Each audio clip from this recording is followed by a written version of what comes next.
Okay, good morning. Can you hear? Yes, sir. Good morning. Morning. All right. So last week we touched on Treasury and we went through possible questions around that or queries around it. I hope that was useful for you. Now, today we are going to touch on ALM. I think there was a question last week from somebody asking whether there will be exam question on ALM. I think definitely there will be an exam question on ALM. It's just a matter of what kind of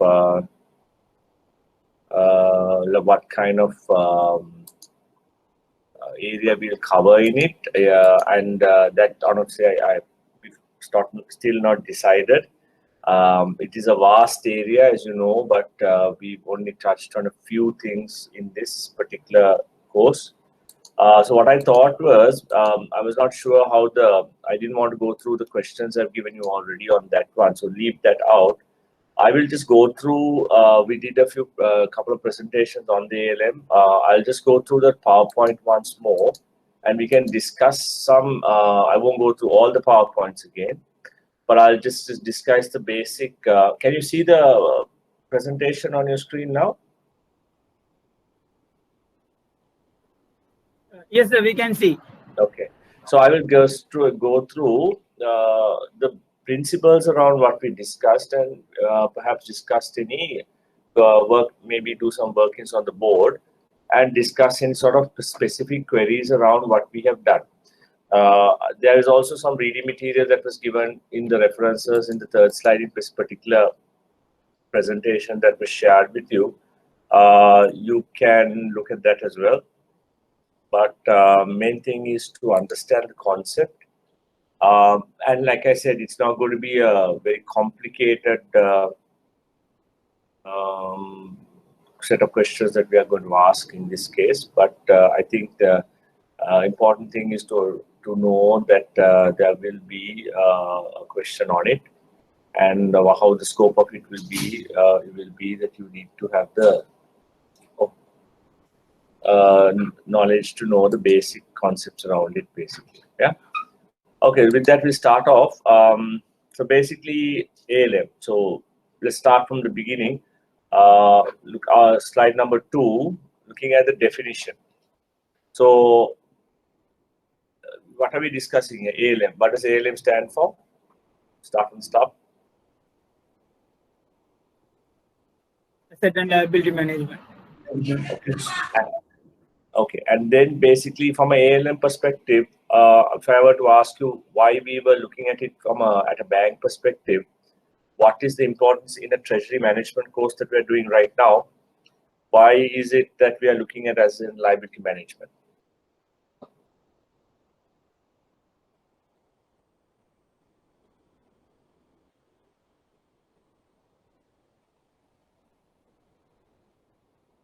So why are we looking at asset and liability management as part of a treasury course? Why couldn't it be part of a finance course, an accounting or a financial course where you're talking about balance sheets and things like that? Why are we looking at it from a treasury's perspective here? Because the treasury is the one who manage asset and liability of the bank, Yes. like deciding rates and all, everything done by treasury. So the key thing is management of assets and liabilities. Yes, is done. It can be part of the team that manages it. Finance is the one who probably looks at it closely to make sure that we are meeting our financial obligations, etc. But from a treasury perspective, one of the main reasons that we look at assets and liability management is why.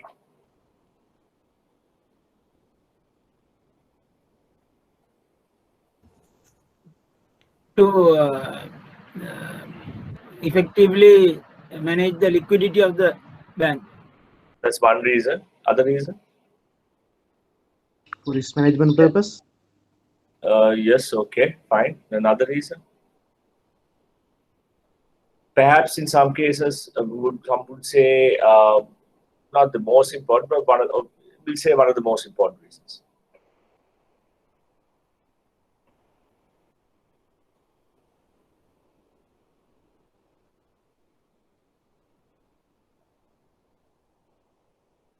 What is treasury? Is it a profit center or cost center?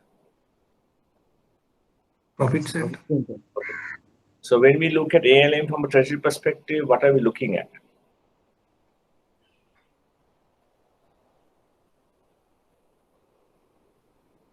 NIM? Not necessarily NII, but it is a profit orientation. So yes, for example, it could be where the ALM desk is positioning its balances or liabilities against an assets in such a way that they have a positive carry on their book. It could be that they have bought certain investments into the book that can be liquidated, and they could get a mark-to-market gain on that book, whether it's in the banking book or whether it's in the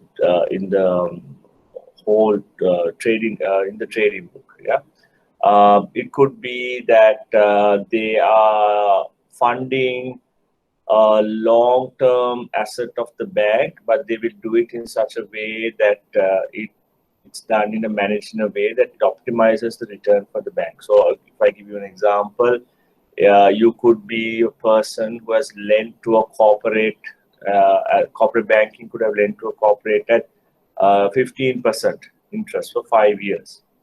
Treasury will now have that asset on their book basically, and now know, okay, I have this asset on my book. If there was no treasury, what would the natural course be? Whoever is managing that would go and borrow for 5 years and then crystallize whatever margin the bank will have, 1%, 2%, whatever that margin might be. Yeah. With a treasury function being there, 15% asset, that is basically managed to corporate banking by transfer pricing. So corporate banking has no risk there. Treasury will sit and decide, okay, now do I borrow this 15%, the money that I have lent at 15% on a overnight basis, 1 week basis, 2 months basis, 1 year basis, whatever the period, and then take advantage of the shape of the yield curve? Or do I straight away, because I feel interest rates are going up, go out and borrow this and lock this in right now? Obviously, liquidity also has to be taken into account in that, but basically that's again is a decision of treasury. So what I was trying to get at is, in an ALM, asset and liability management, yes, it's risk management. Yes, it's making sure that the bank stays solvent and meets all the regulatory requirements and things like that. But what you have to understand is a separate division within Treasury, or there is a Treasury division predominantly also to make sure that process of asset and liability management results in the optimum return for the bank, for the company.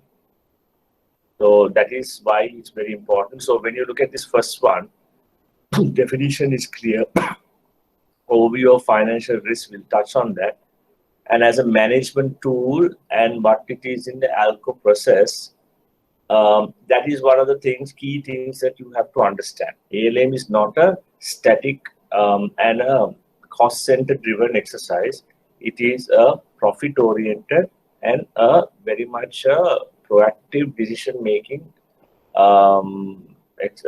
division of the bank.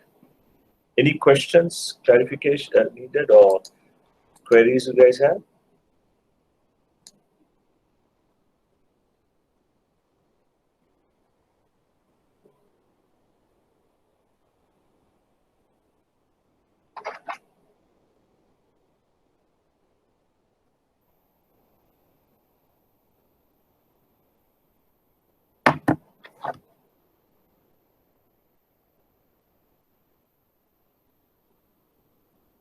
Okay. Right. Let's now. 1 second, please.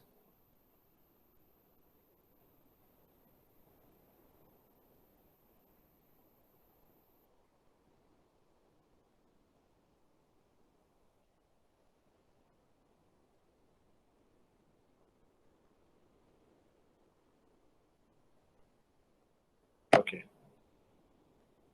Let's go.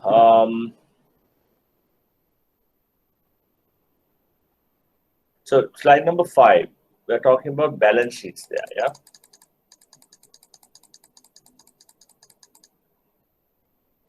So What does the balance sheet of any bank or any company show of that particular firm? What does the balance sheet of a bank show? Very basic question. I mean, I'm just asking it just to start off the conversation.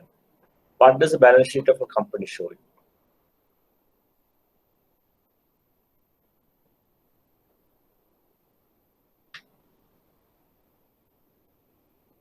What is in a balance sheet? It shows how a bank has obtained its funds and how that funds has been invested. That's right. That's what you see. So when you look at a balance sheet of the bank, or any other company for that matter, what are you looking at the balance sheet? When you look at the balance sheet, what are you trying to gauge from the balance sheet?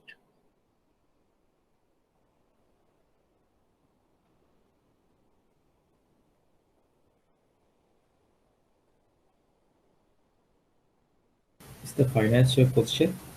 That's right. So when you say financial position, what are you trying to understand?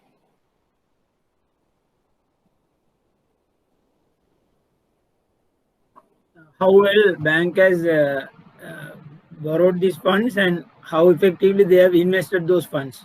That's right. So how do you know if a bank is now in this particular slide they talk about size of the bank, but how would you know whether the bank has invested wisely and how big the bank is and what kind of risk there is in the bank?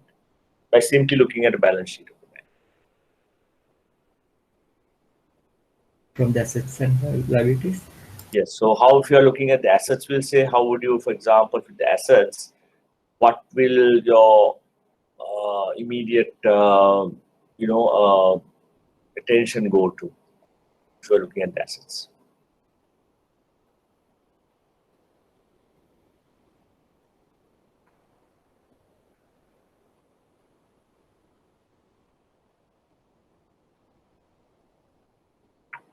How do you know the bank has healthy assets? What would be your usual gauge of that? Liquidity, like cash. Yeah. So, for example, let me put it this way: if a company has invested in treasury bills, majority of their assets are in treasury bills, would you think that's a good, sound, liquid, and sound balance sheet from the asset perspective, at least? No, Why not? because that may be the easiest option to invest. It shows that bank has not taken any risk reward point. Therefore, it is not the best way to invest. There may be other options where bank can maximize the profitability. That's correct. And then if you are looking at it and the bank had all it in, say, BBB rated high yielding corporate bonds, would that be a majority of the assets in something like that? Would that be something that you're happy about? Not happy because that is bank has taken more risk. I mean, going to BBB, instead they should have gone to AAA or AA, where they could have managed the risk effectively. Very good. So this the other question I have is on the liability side. If the bank has all majority of their liabilities coming from short-term liquid assets, right? Short-term deposits, basically. Would that be a good thing? No, because you need to settle it in shorter period where you might book as an asset on for a longer period. There would be mismatch. You could have a liquidity mismatch, right? Basically on that, yeah. But if it is endemic and you can't stop the fact that the way the situation in the market is, the ability to borrow long term is non-existent. Or, for example, not limits. For example, you might be lending for 4 or 5 years, but your ability to borrow for 4 or 5 years is not there. Yeah.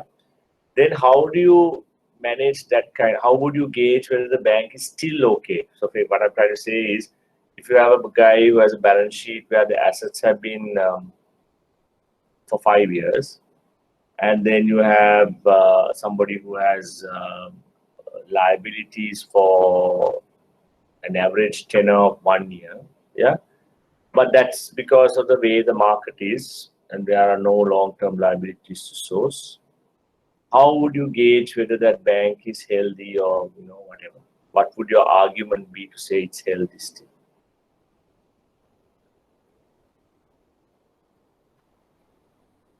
You understand the question, right? I'm asking.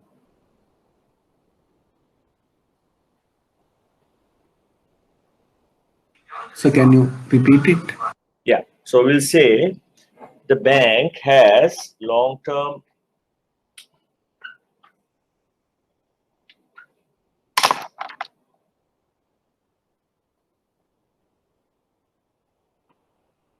Okay, the dust is not there today. Right. So the bank has assets,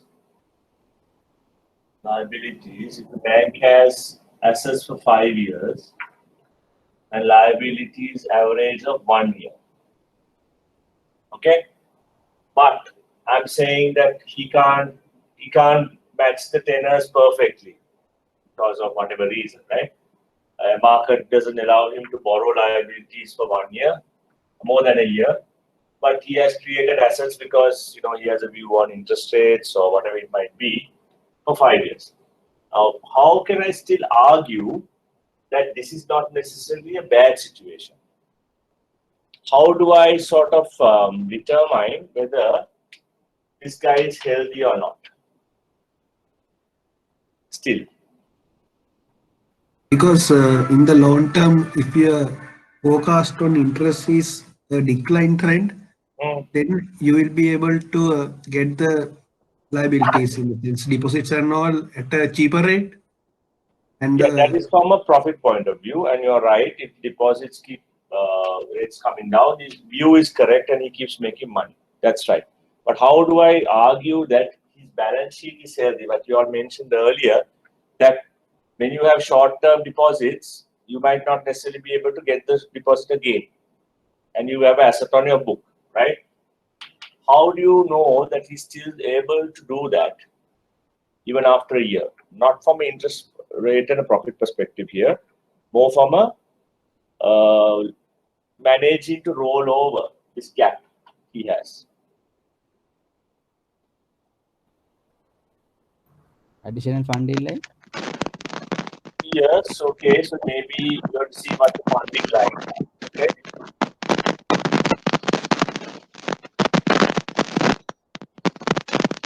Can you hear me? There's a bit of a disturbance. Can you hear me? Okay. Hello? Oh, yes, sir. Now it's okay, sir. Now it's okay. Okay. Right, so you say funding line. Okay, what else? The quality of the asset? Liability, right? Quality of the liability. So, have you heard of this term where people say it's a sticky liability? That the liability or deposit is sticky. What they mean there is, look, yes, it is only for a year. The customer who has put a deposit or institution that has deposited is only depositing for 1 year. We know that, or less than that. But we know that particular set of deposits are not going to go away from the firm. The customer who is depositing may be doing it because they have a short view that interest rates will go up. So they're keeping it in short-term rates for the moment, right? Or they might have a relationship with the bank where they are getting our trade services or our payments and cash management business, or we have a lending already on the book for them, and their deposit is sort of a collateral for that, although they're keeping that short-term. And you mentioned funding lines. Although we have short-term 1 year deposits, there could be a funding line that is available that is not used to fund this if we require. So purely by looking at a tenor only, what I'm trying to get at is you can't necessarily say that the bank is good or bad. You have to look at the quality of the assets as well as the quality of the deposits and what it all means. So it's not a simple thing of looking at the tenor. So if you look at slide number 6, it just gives you sort of a basic understanding of what the typical bank's assets are and what the typical bank deposits are. So outside the deposits, you have the equity capital, if it's listed, and then basically if it's listed or non-listed, basically, and then basically the other non-deposit borrowing. So basically, when you say deposit, what if I were a bank, what would I prefer? Deposits or non-deposit borrowings? I would want both, let me be honest, I would want both. But in my particular case of doing my core business, which is banking, what would I prefer?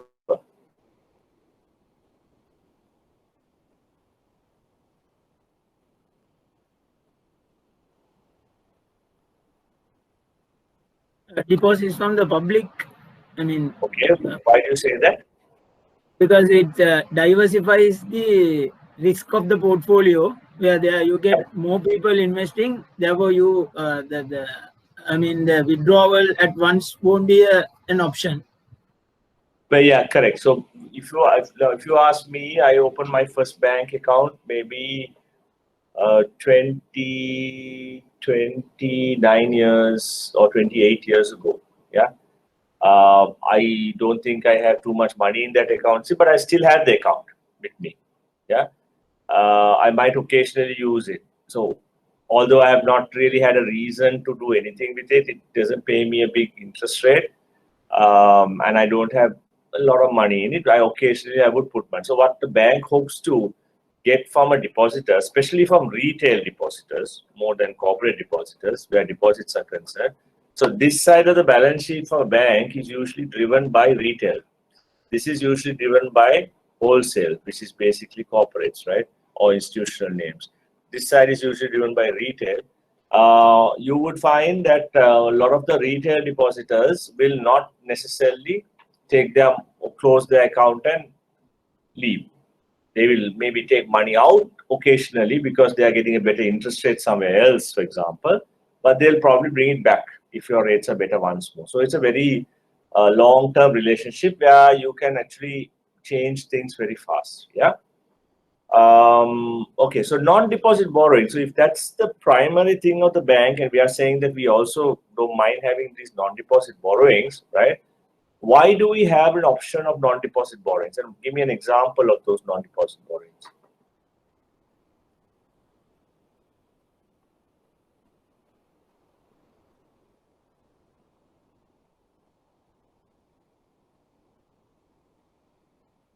Debentures. Debentures, okay. What else? These zero coupon bonds, Okay. and floating rate loans.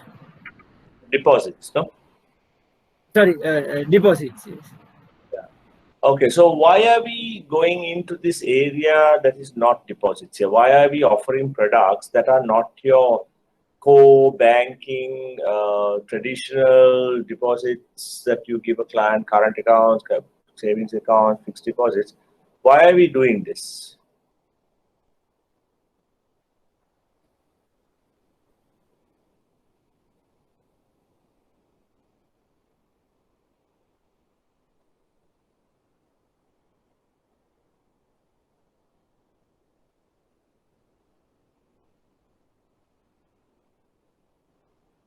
You mentioned something before earlier on the board as well. Funding lines, right? Like funding lines, you have these alternative sources of deposits or raising liabilities because you will not, when you have a situation where your deposit rates may not be the best in the market and you have people trying to take money out, you maybe have to come up with innovative products to attract more money into your books. So issuing a debenture, for example, you could probably do it at a market rate. And the other reason is, unlike going out to the retail segment with a non-deposit sort of product, you open yourself out to institutional investors who would mind buying your debentures. So, for example, if you take a corporate debentures, commercial paper, whatever you want to call it, right? And you issue something like that. A lot of the mutual funds and all these funds that are there that are investing on behalf of their clients, they would come and buy that, right? And that would, because you are of certain tax elements and certain things like that, you might be able to offer a better interest rate on that than you might be able to offer on a deposit as well, right? Those guys will come and buy that, and once they have purchased that, they will keep it. And if they want to actually sell it in the secondary market, if it's a tradable piece of paper, they can go out and trade it in the market and sell it to somebody else. It's a bearer instrument. It's a bill of exchange as such.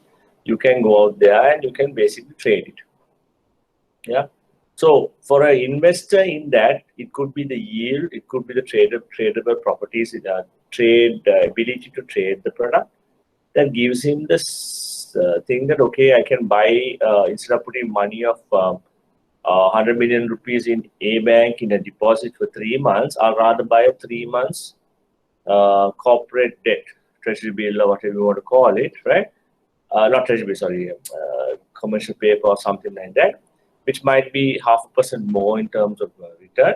And I have the ability to go and sell it to somebody else and liquidating it. So as an investor, you have more flexibility.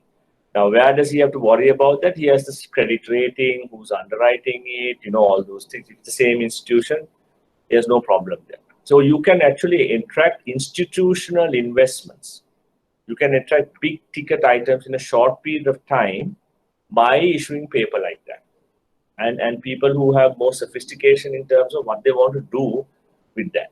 Now, if I, for example, I'll give you another example. If I was even an investor who had bought 100 million rupees worth of treasury bills, or not even treasury bills, we'll say corporate debt, 6 months ago in Sri Lanka, when interest rates were like 10%, or maybe 1 year ago, we'll say interest rates were 8, 9, 10%.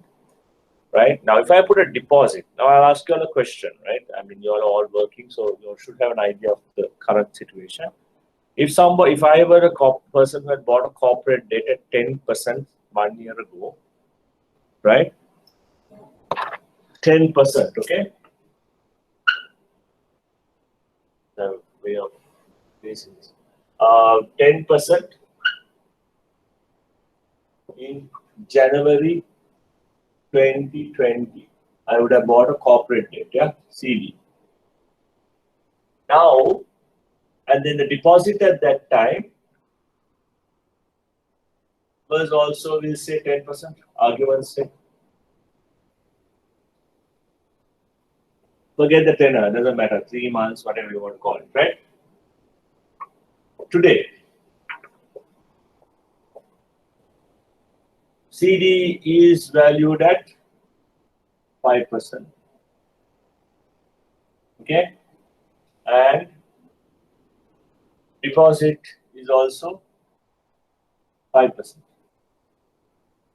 Okay, now this corporate debt, if an institutional investor had invested 100 million here, okay, in a deposit, in a corporate debt,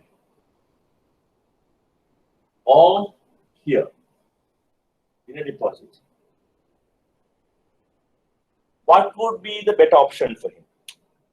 Institutional investor, not an individual. What would be the better option?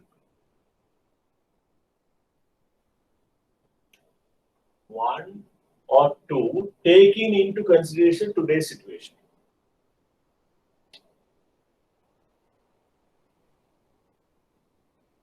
Say this is for, we'll say this is for 5 years. 5 years.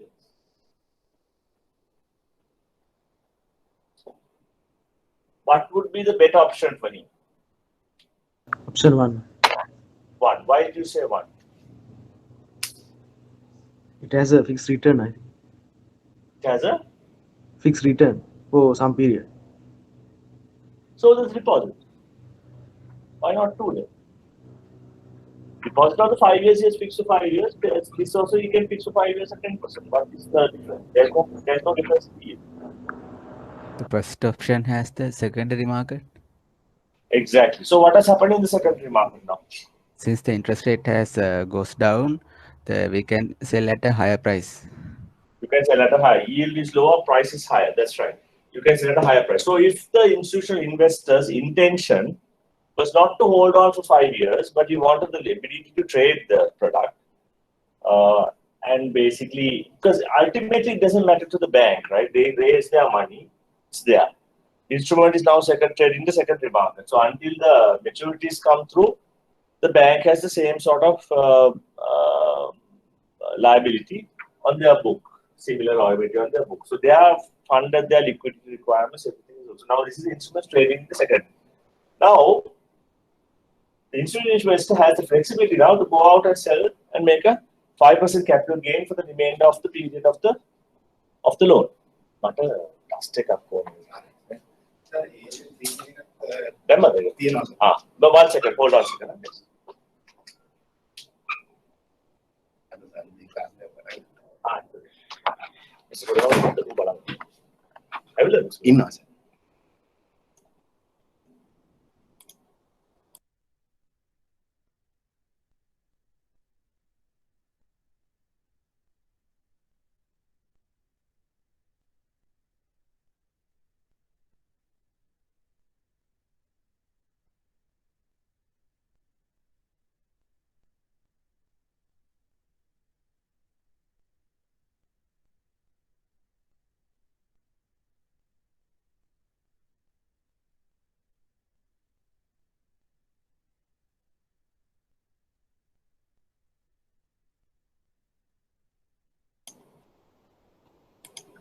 Thank you very much.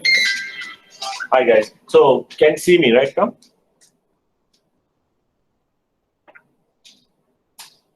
Hello. Yes, sir, we can see you. So, The question is basically this. So your answer is correct because it's a secondary market and you can actually liquidate it. The institutional investor, although you are offering the same interest rate and your rating is the same and you're the same institution, you have everything the same. We leave the tax elements out of it. We say the tax elements also are equal, we'll say, for whatever reason. All that out, then it comes down to what you can do, how flexible you are with that.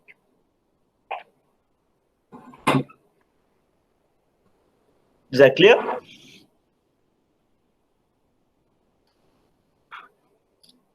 Yeah, and obviously the third thing is equity. So you go out and raise capital rights or new share capital or whatever it might be, depending on your capital requirements and your overall view on how you want to bolster up your current capital situation. So basically, what we discussed on slide 7, the 4 main types of assets, and then obviously going back into deposits on slide 8. So again, we are talking about on slide 9, we're talking about how we manage the balance sheet. We've already discussed that, in terms of buying and selling securities, making loans, funding investments, etc. And now let's looking at slide 10, just to touch on that a little bit. The decisions we make on what assets to have, what liabilities to have, or various situations. Outlook on interest rates, we know about that. Current composition of assets and liabilities and how we want to change that. And then obviously what we just discussed also in detail, our willingness to take risk. So in other words, if you feel like one example I gave you that we have government securities, we are not taking enough risk, it's time to put on more risk on the book. Yes, you go out and buy some, slightly lower rated, higher yielding assets.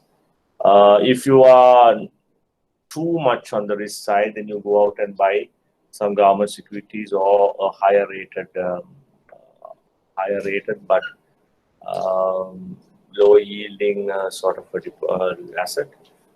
Same on the liabilities side. If you are too dependent on this kind of non-deposit borrowings, it's always good to get more deposit borrowings in just to keep your book steady. Or if you have too much of short-term liabilities, then you go out and issue longer-term liabilities so that you try and attract people to have a longer-term view on the company, on the bank, and more liabilities in the bank. So things like that. I mean, so the decision is never clear until you have a discussion. And like I mentioned earlier, it's a dynamic process that keeps changing with all these factors. So that is why you need to have a forum to do that.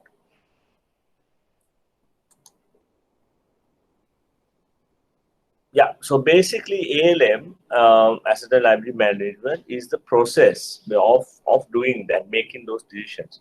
The execution of that strategy, part of the execution of the strategy sits within the Treasury function.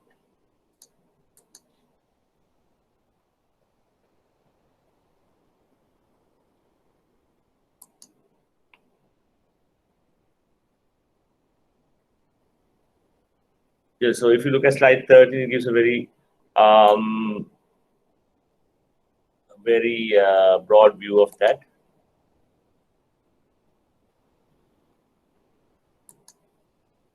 And then we go to NII. So basically, before we go to NII, okay, just ask a question. What is NII?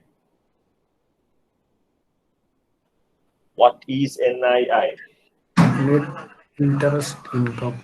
Okay, so what does that mean? Interest income minus interest expense. Expenditure. What is interest income? From where do you get interest income? Liability assets. Assets. Okay. So what are the 3 or 4 main ways the bank will make money? Forget everything. I'm just asking a very simple question. Loans granted to customers. So, broadly, yeah. NII is one, but we just mentioned loans, deposits, all that. What's the other way you make money? As a bank, you're a CEO of a bank, right? Today, you need to make money. You have NII as one component. What are the other components of your FIS. Fixed income. Fixed income FIS. security. Okay, that's okay. I'll write that here for a second. FI, okay. Yes. Trading Commission and income. sales. Sorry, one at a time. Trading. Somebody said trading, right? Trading and sales. Trading and sales. Okay. What else? Commission income. Commission income. Okay. What else?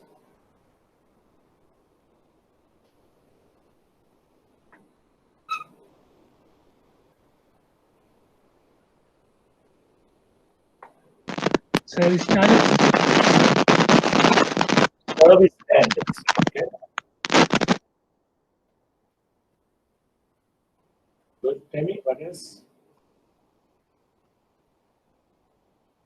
Repo lending interest. Repo lending interest. Yeah. Okay.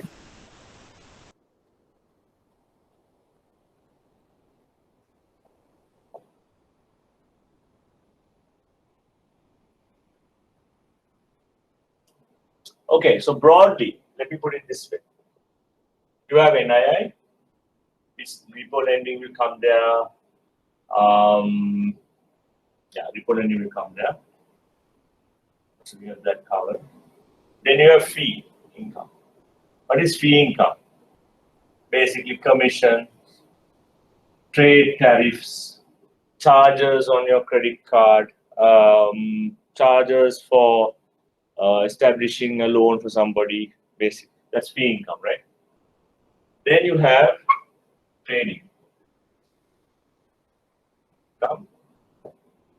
Then you have foreign exchange income. So now these two to an extent are together and separate. Meaning, when you say trading, you have fixed income trading. Yeah. You have trading SAS, like you said, on foreign exchange. Now, the thing is, foreign exchange can have two components. Fixed income can have two components. One component is the margin that you keep on a transaction. So, if we'll say FX rate is 195, yeah, and the bank charges its clients 196, right? That's a 1 rupee margin, right? That is technically foreign exchange income you have made. But in some cases, but remember, at 195, if you have bought dollars and sold to your customer at 196, as a trader here, the trader could have actually bought those dollars in the market at 194.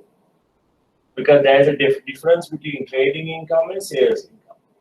So this 1 rupee difference that is here is going as trading income, not sales income. That trading income comes here. But depending on how the accounts are reported, right, this 1 rupee as well as this 1 rupee could end up coming in as foreign exchange trading income. But it's not a pure reflection of that. It has to be broken up into sales and trading. So in a lot of places, especially in the foreign banks, there is a separate line that shows you how much you have made money on foreign exchange product from a client margin perspective, and how much you have made on trading that particular asset on a trading perspective. So this fixed income also comes as separate in that sense.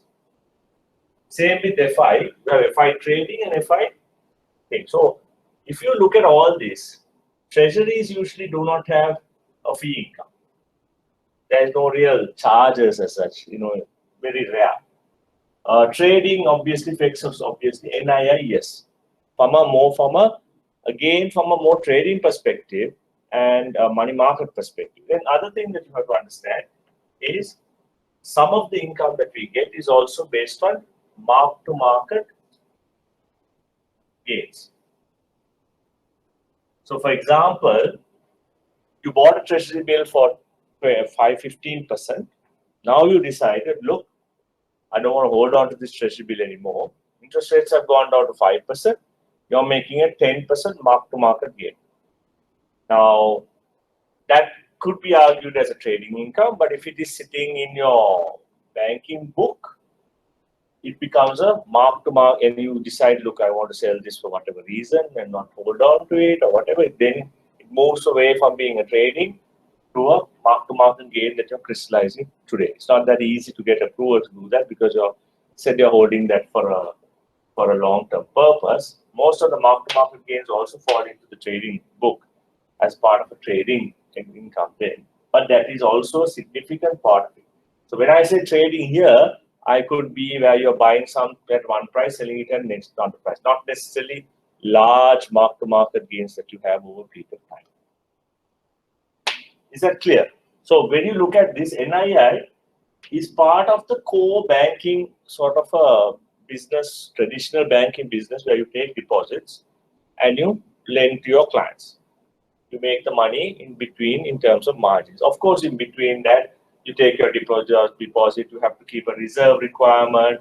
Then when you lend to customers, you have a minimum return on a risk-weighted assets that you have. All those things are there, but in the pure sense, it's borrowing money at 5% and lending at 10%. Now, I have a question for you all. In a low interest rate environment, do you make more money on NII or less money on NII?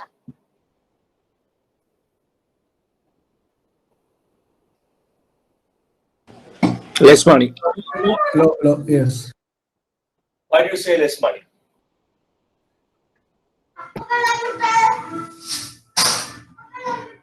I would say we make more money. Okay, so we have a differing view. Fine. Let's get both with you. So first, the people who said that you make less money in a low interest rate in terms of NII, why do you say that? first?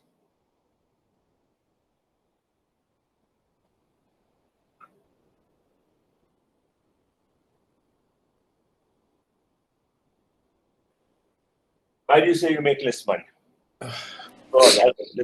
Because we have to lend in the lower rates, but our liabilities, I mean the deposits, is still at the fixed rate. I mean the higher rates. So if the rates are going down, so yet we have to pay interest for those deposits in that higher rate, but we have to lend in lower rates. Okay, partly correct. I'm just giving you two examples. Example 1, example 2. Okay. So now my question is this, right? In example 1, this is the reference market rate at the moment. Okay, this is the market rate. So we'll say, make it a bit narrow.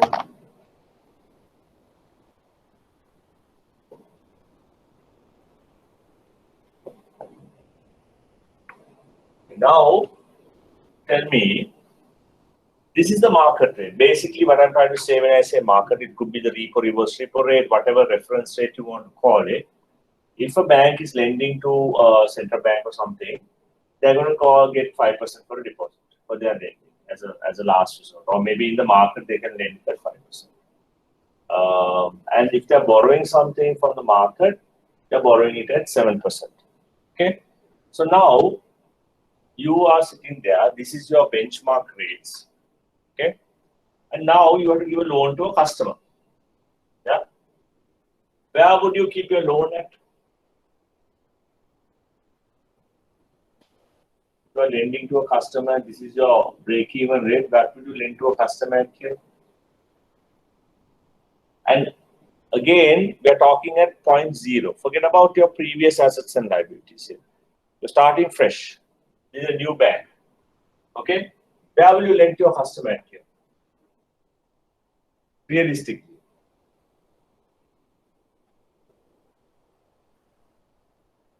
You might lend to him at around, say, 10%. We'll say 3%. Yeah?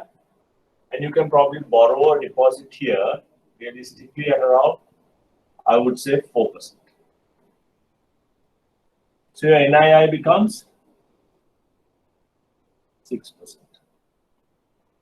Clear or not clear? Forgetting about everything else, reserves and all that, just purely, is that clear?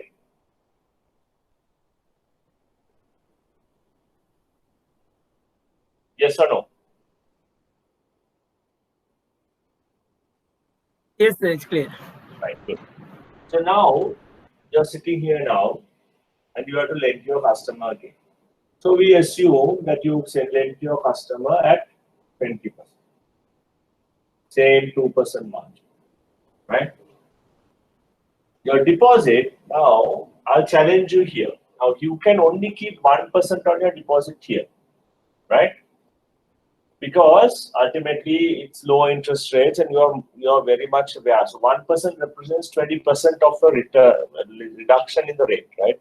You have to understand that 1% represents 20% of a reduction in the rate. 15%, you can, if you reduce 20% of that, that's almost, how much is that? 10% will be 3% or so, right? So you can reduce your rate to, say, 12% here. You can't do the same here because, again, if you increase by, say, 3% here, percentage-wise, it might be like 30% or whatever it is, not 30, 40%. Here, you're reducing, you can, technically you can, but the absolute rate is so high, people won't borrow. So you have to be very careful of contracting, not expanding your margin as much on the asset side as you would usually, because you can't. High interest rate environment is too high. Here, you can afford to, And when you do that, you still have a very attractive rate of 12%. And most depositors won't mind the fact that it's 12 versus 15, still a good rate. Then your NII becomes 8%. Of course, if you percentage-wise increase this also by the same 30 or 40% or whatever you want to call it here, and take this to 22%, then you can take even more than of NII. That's the case. But realistically, you can't increase it. But still, even without increasing that as much as that, simply by reducing the deposit rate by the same percentage you would here, roughly, you make a better NII on that. And for a depositor, it doesn't become a big issue. Challenge will be raising assets at these levels at these high interest rates. So whether you have to further reduce that, even if you do 1% more, if you reduce, and then it becomes whether it's optimum in terms of a return on assets perspective. So in a low interest rate environment, you will find that making a big NII becomes difficult. So then how do you make money in a low interest rate environment? How would you make money?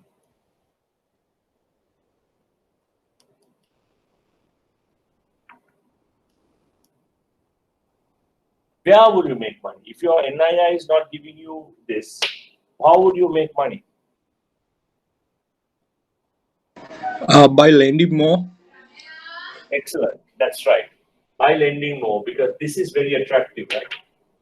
So you can actually try and keep more margin on this if you can, and lend more volume out. So then when you're lending, what are you creating on your book? Interest income. Correct. And the assets. You're creating more assets, right? So when you're lending like this, what is your risk department going to be worried about?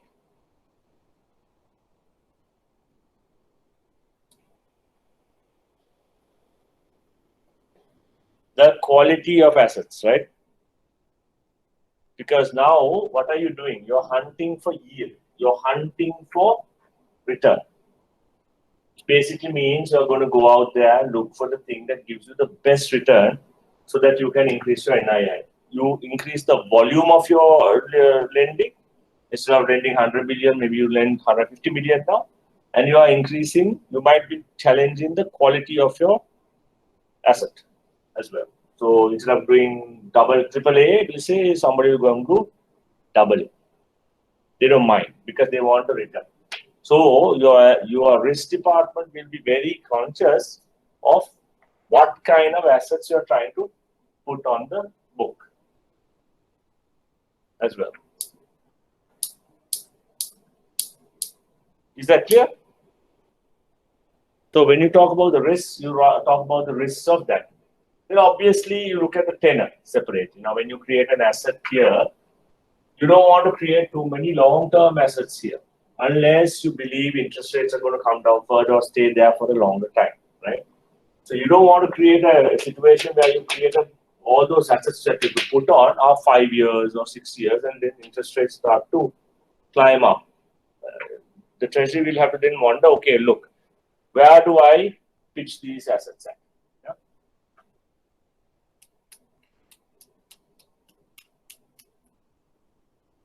So we've discussed the NII, we have discussed the risk. Any questions around this?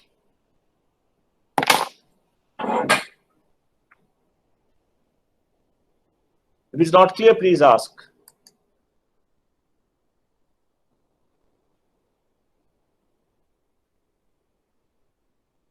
Okay. Slide 16 on that, we are going into just talking about what ALM is worried about. No need to touch that. We've already covered. We've already covered the other one on 17 about how ALM is about interest rate risk management, liquidity risk management. Definitions, again, we've gone through that. Talks about assets and liabilities and how, there's a strategic focus in interest rates. in regarding interest rates and how to position as liabilities.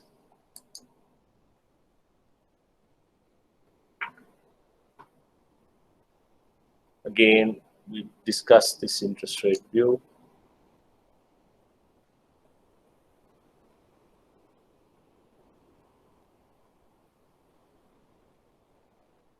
Okay, just on slide 20, just stopping there for a minute. From an organization structure perspective, ALM sits within Treasury. We've discussed that. They use various tools, products to manage the company's risk. Yeah, and ALM works with, from a Treasury perspective, who do they work with very closely? This is from a more organization structure perspective. I'm asking, which teams do they work with very closely?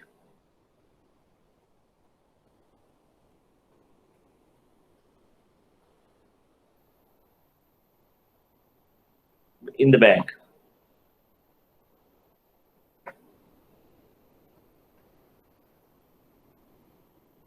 If you are running a treasury desk, ALM desk in a treasury, who do you have to very outside of the team within treasury itself, but inside the bank? Who else inside the bank would you keep a close relationship with, and why? Finance team. Very good. Finance. Who else? And the risk management. Risk department. Management. Yes. When you say risk management, can you be a bit more specific from a treasury perspective? It's basically head of the risk. Head of the risk. Yeah, no. I'm talking from a more specific to treasury perspective. Not only head of risk will look at the overall risk. Yes, he will definitely have to keep an eye on that. But my only thing is that more day-to-day basis, who will they speak to also on a day-to-day basis? Who is very important for a balance sheet guy? Is it compliance? No, middle office. Middle office. So basically, as you know, Treasury has the front office, the middle office, and the back office, right? From a structure perspective, if you look at Treasury, so we touched on the Treasury front office the other day, and we said, look, you have the trading, sales, balance sheet management, and the off the room, right? So now, if you look at front office, which is what we touched on earlier, is this Treasury, which is balance sheet, ALM, trading, and sales. You also have the middle office.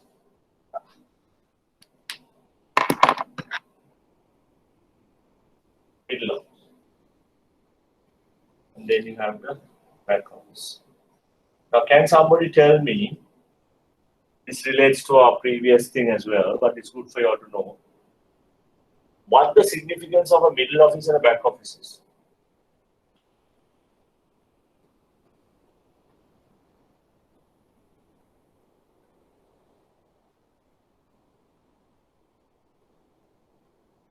What the difference and the significance of those two are?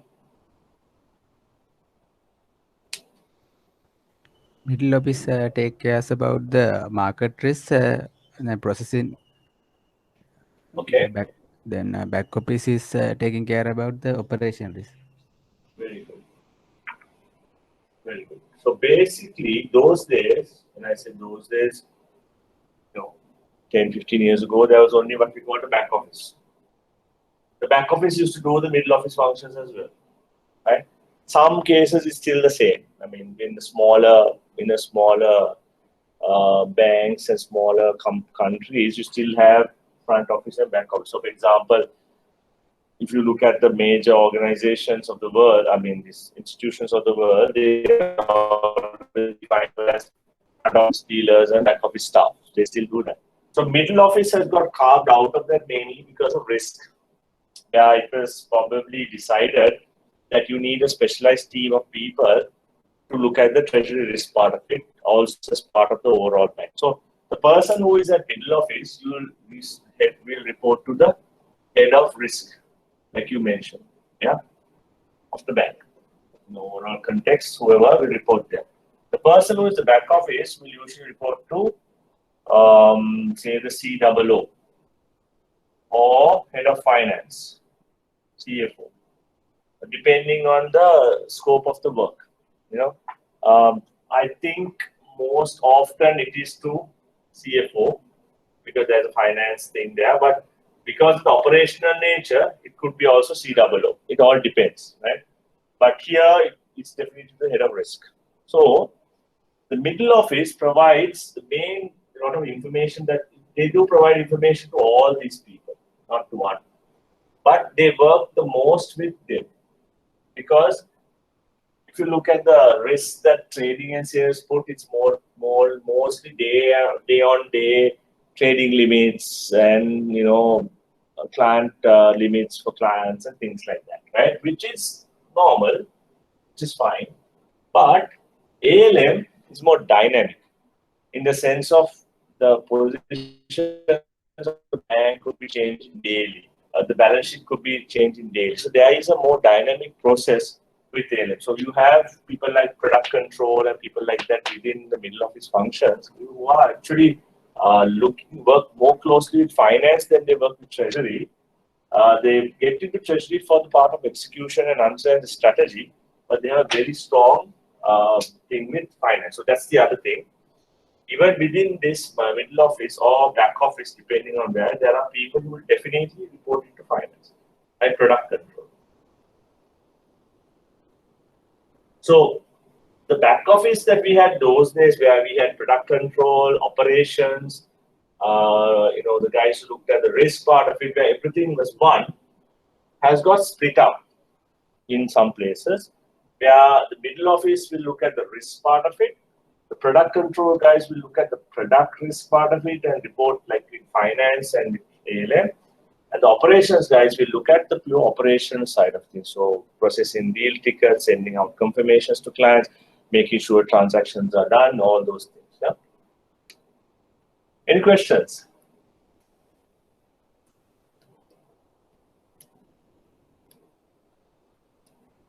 Any questions? Please ask. And this is part from the treasury. I forgot to cover it last week, but it's good that we did it today. Any clarity on that? So from an ALM perspective, middle office very important. Is very important.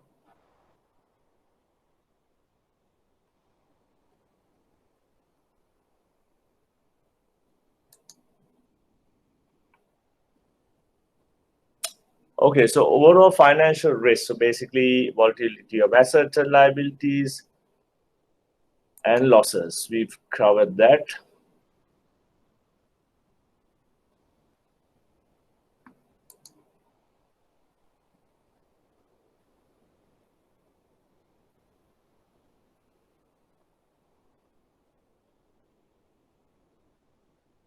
Okay. There is a definition of financial risk in slide 23. I want you to read that. Financial risk broadly means that part of an uncertainty that relates to the returns of an asset or payment from liabilities arising from unanticipated and unpredictable events. These events may initiate a run on banks or create a bank panic. What does that mean?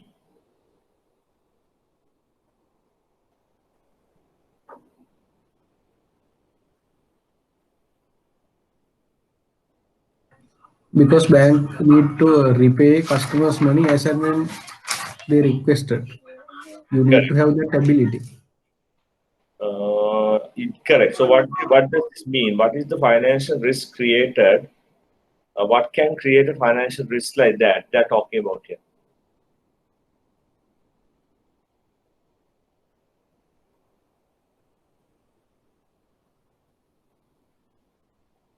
What events can lead to what kind of situation that we're talking about here? Uncertainty that relates to the return of assets or payments for liabilities arising from unanticipated and unpredictable events. What are the events here?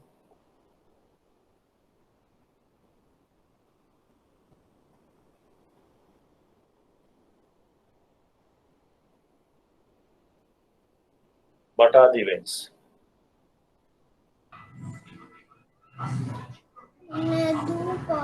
Inflation, like increase of inflation, Okay. loss of market confidence. Okay, that's correct. But I mean, inflation, that's correct. Like, inflation is a natural sort of situation.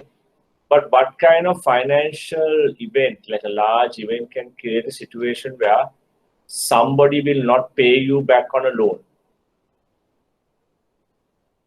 or some, your deposits that you have, you are not in a position to pay back your depositors' money. We've had those in the last, if you look at the last 12 years, we've had events like that. So if you look at the financial crisis of 2008, Lehman Brothers and everything around that, and the fact that the banks were supported by the U.S. Federal Reserve and other banks at one time, and certain banks were not. Lehman was not, and the fact that they collapsed overnight and depositors were not able to take their money from the bank. The fact that the assets that those banks have invested in, also the prices of those assets collapsed, and there were obviously returns from those were not great. So there are, if you look at COVID last year, with COVID, you find that a lot of banks announced a lot of ECS, in expected credit losses, right, because of their clients' businesses collapsing. Those are what we call black swan events or whatever. But at the end of the day, there could be large situations like that create unprecedented volatility in the market and unprecedented credit defaults, or ability for you to raise liabilities to pay off your depositors, and your own liquidity could come under constraint. And these means public then can get very anxious about their money in the banks, or the business with the bank. So if you look at it, I was just, I think a few days ago, somebody was mentioning, in most financial institutions, like, for example, US and Australia, especially I think in Australia, I think they were talking about, people have their savings rates, individual savings rates have gone up massively because they were scared. People are scared, and they, instead of spending money, they have actually collected money. Plus, their ability to spend money has been less because they don't have anything to spend on. So, as much as some people have lost jobs and things are uncertain, there has been an increase in saving rates because they are scared, basically, to borrow money because they are worried about their job. They are probably scared to put money into new investments or even to banks because they are afraid that those institutions might not survive. So they have saved their money on this by themselves, which basically is what I'm trying to say is, in that kind of situation, it could be where the liability as a mix of the bank can get drastically impacted. People don't borrow, people don't give the money to the bank, they just stay away. And they could move away from institutions they feel are not that able to cope with that kind of situation, lower rated ones, to places that, so you could have one bank benefiting from a crisis like that, and another bank losing out. So that's the financial risk that any institution faces because of the uncertainty of certain events. Yes, there are macroeconomic uncertainties, like you mentioned, like inflation going up, but those are gradual processes. And those, if you're sitting in an ALM function, you can sort of gradually see that coming. And you have to then develop your strategy around that kind of macroeconomic development. Is that clear?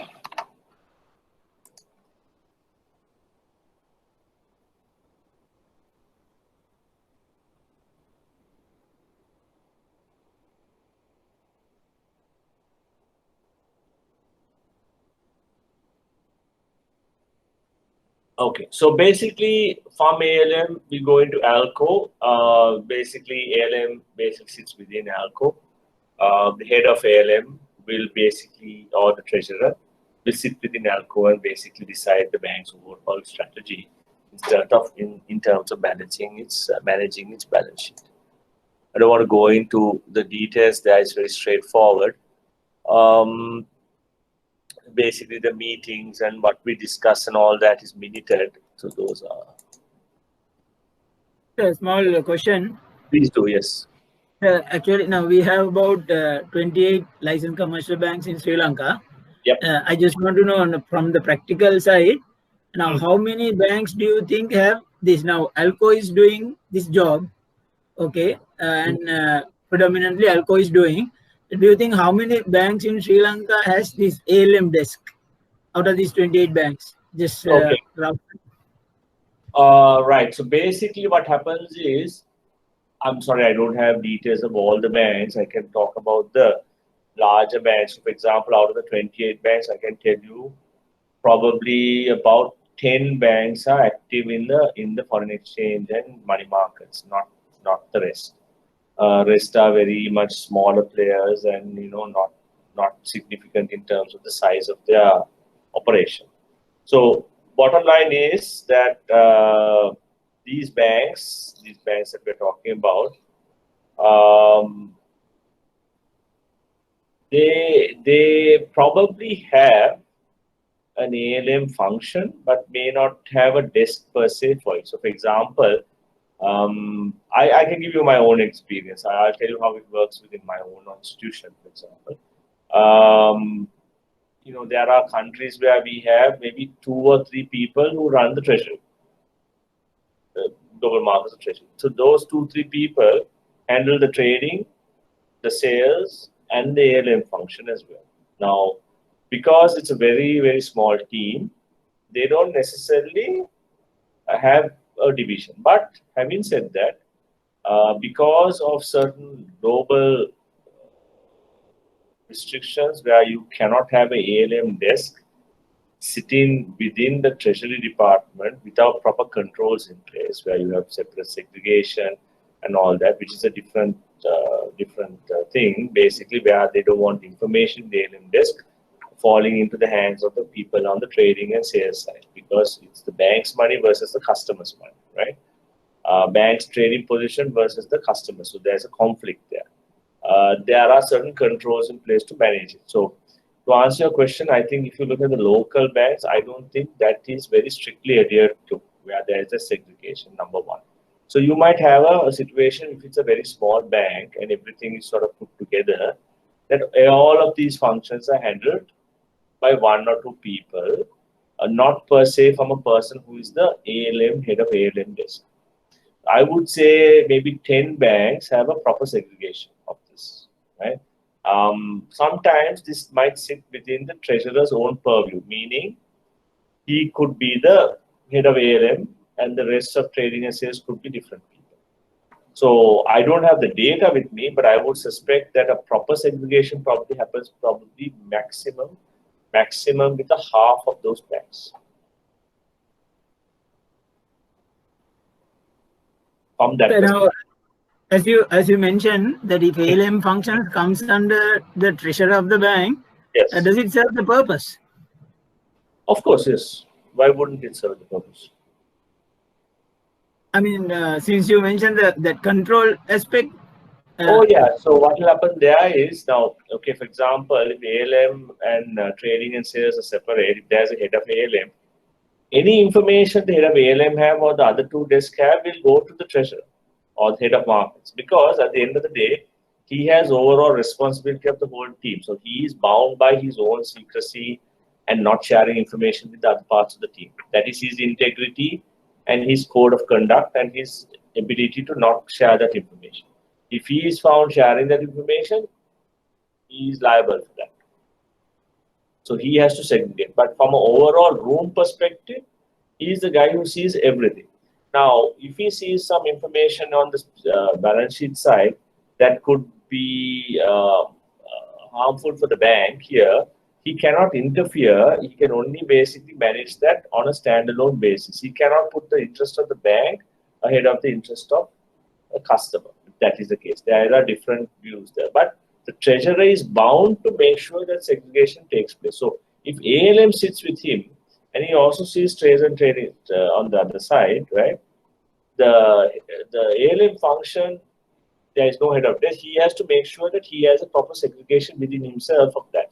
Now, that is easier said than done, and that is where when people do an audit or review of the situation, they have to make sure those controls are there, those parameters have been met by the treasurer. But overall, treasurer has a view of everything, because if not, he just can't manage the risk to the bank. He doesn't have that.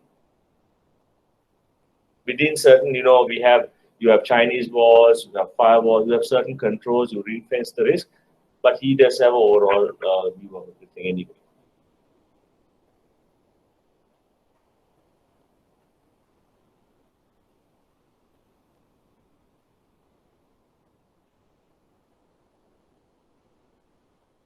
Okay?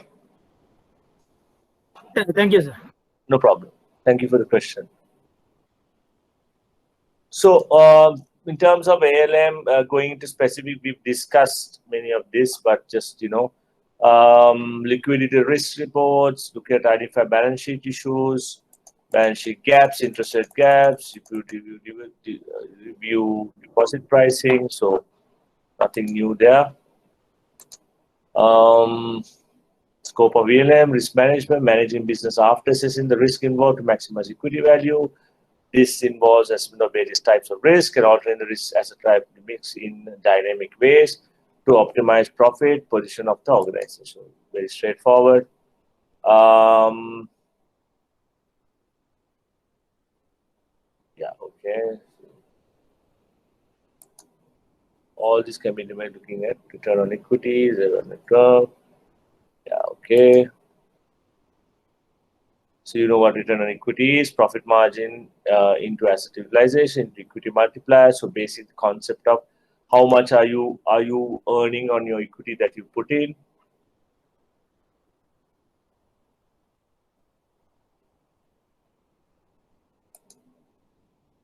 Yeah, so return on assets, return on equity, it's not a big deal.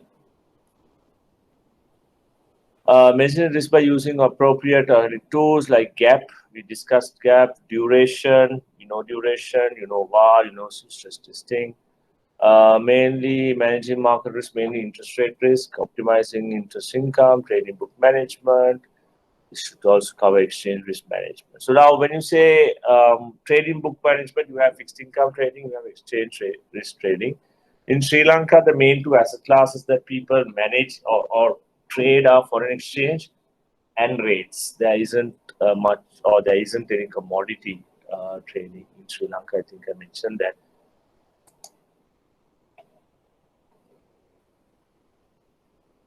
Same thing, basically, there's something about there.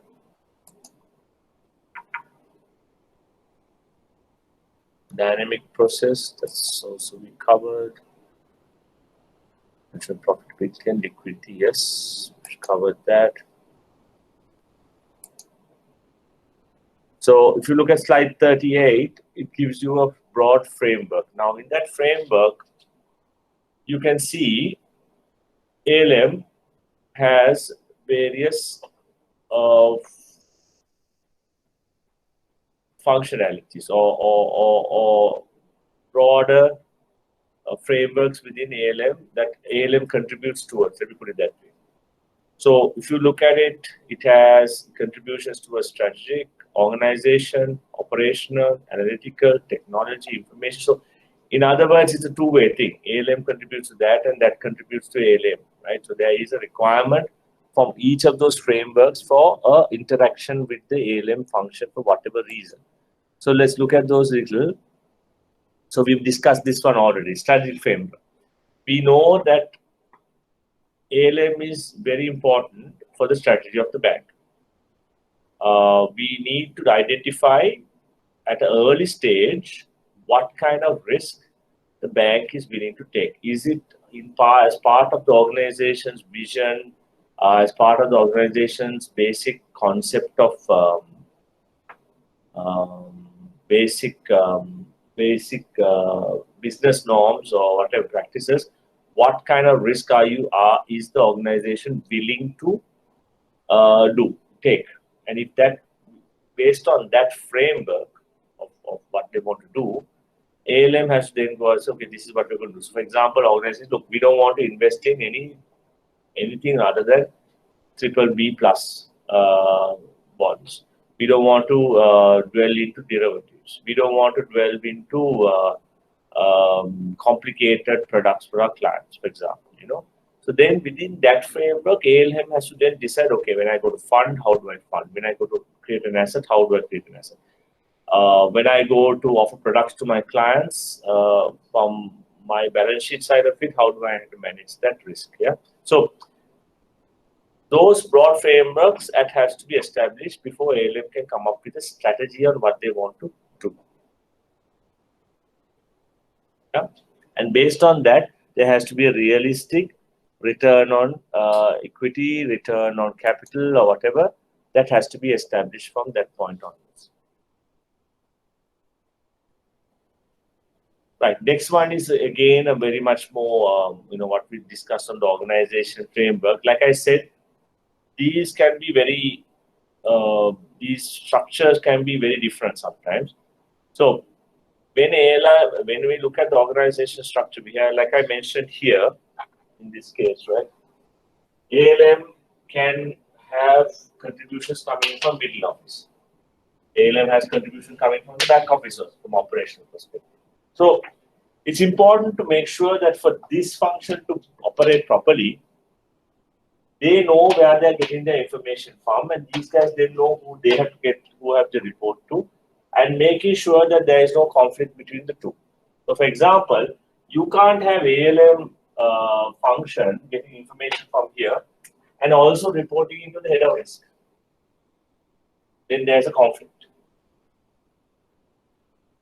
So there has to be a segregation so that there is no influence here either way by him to both sides. You know, and like I said earlier, everybody is bound to make sure that they keep their segregation, but to make sure that within the structure as much as possible, there's a segregation of responsibilities that is there. And to also, sorry, I'm going back a bit on that question that was asked about, is it okay for the treasurer to see the balance sheet and ALM side as well, right?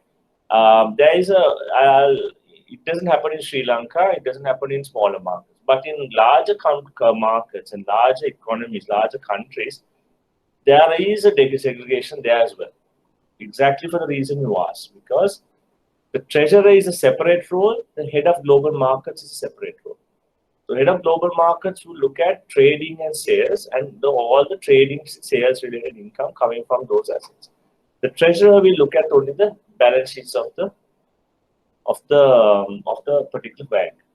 But that's in a larger context where the risks and the conflicts could be very much greater. So you have a separate guy who's treasurer there, basically, and a separate person who's head of markets. So it can happen that way. It does happen, but not in smaller size.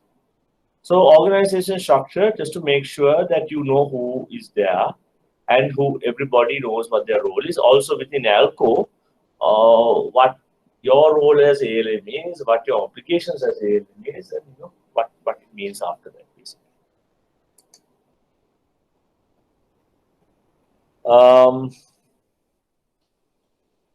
Yeah, so then again, operational framework, again, like I said, how does the day-to-day operations work, and what are the detailed out procedures and requirements of ALM and contributions required from ALM from an operational perspective, and how will the others come in? So you need DIBs, Department Instruction Manuals, Function Instruction Manuals, whatever it is, which is anyway part of a bank. ALM also should have that, basically. So analytical framework is again coming back here.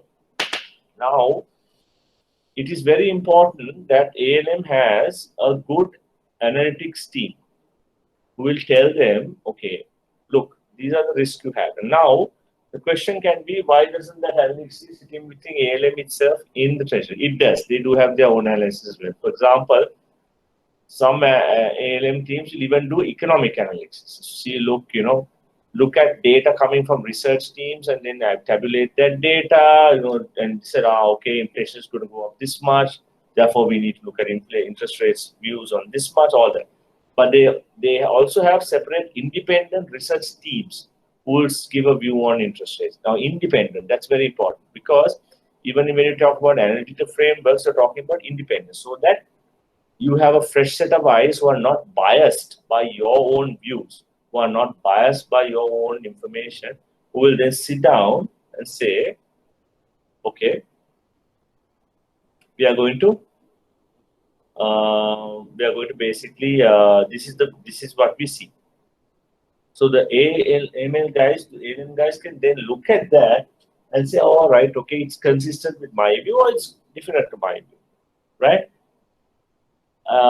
And then they will then think to this, okay, which view should we adopt? And then the treasurer and ALCO can get together and they said, okay, this is your view, this is the guys in the middle office over there, this is their data, right?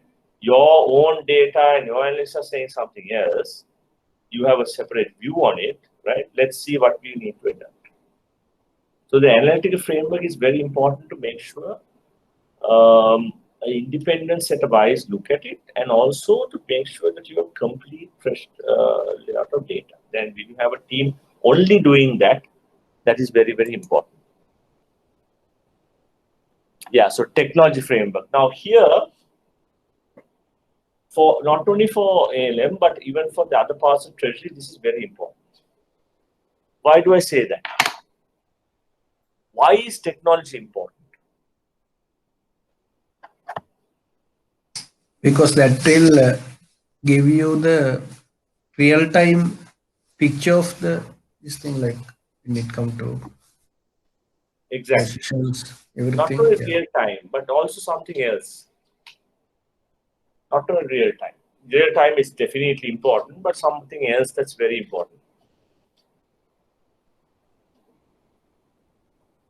Forecasting. Forecasting could be better if you have good technology. Yes. Something else.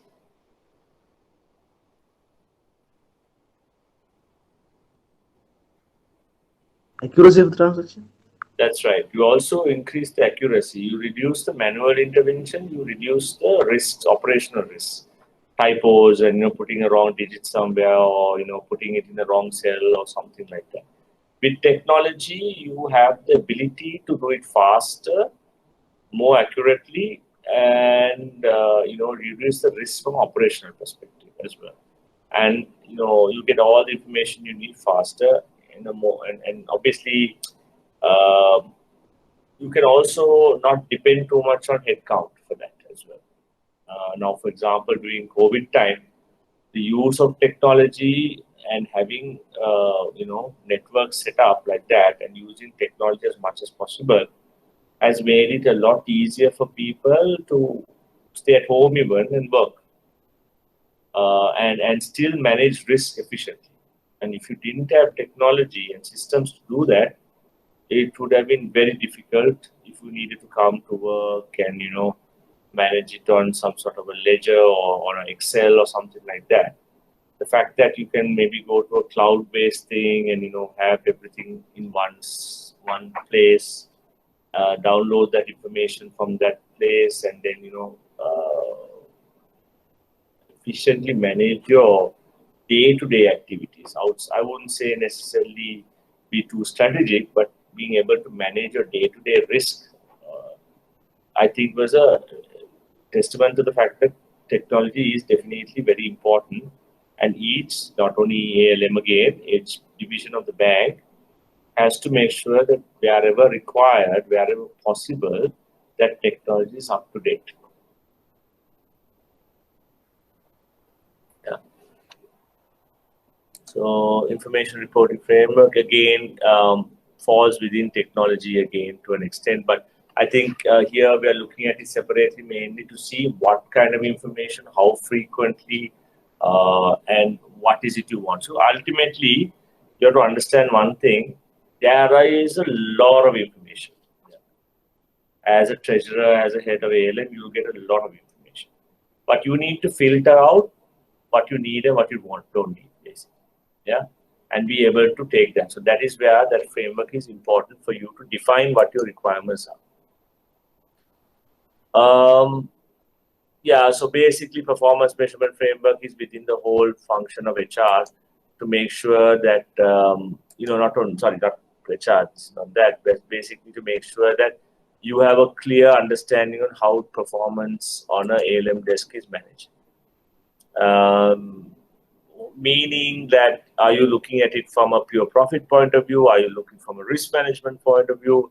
How you're looking at qualitative as well as quantitative ways of measuring the performance of a day. Sometimes you pay people performance measurement based on how they manage to control the risk to the bank, save the bank, protect the bank, rather than making that additional money for the bank, depending on the situation. Right?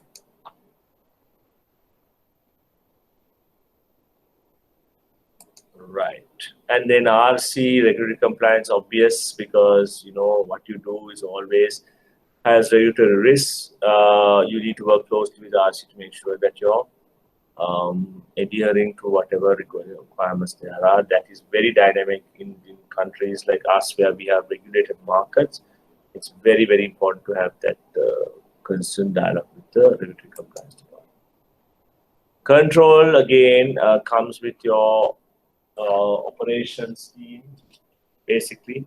So in terms of making sure that you are sticking to whatever controls that are, and that there is a segregation there, there is a oversight from that side, there's a make-a-checker sort of a philosophy or attitude that is there.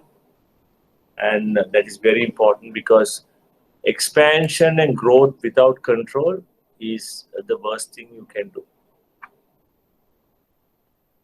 Yeah, so yeah, that's about it. Any questions before we take a break?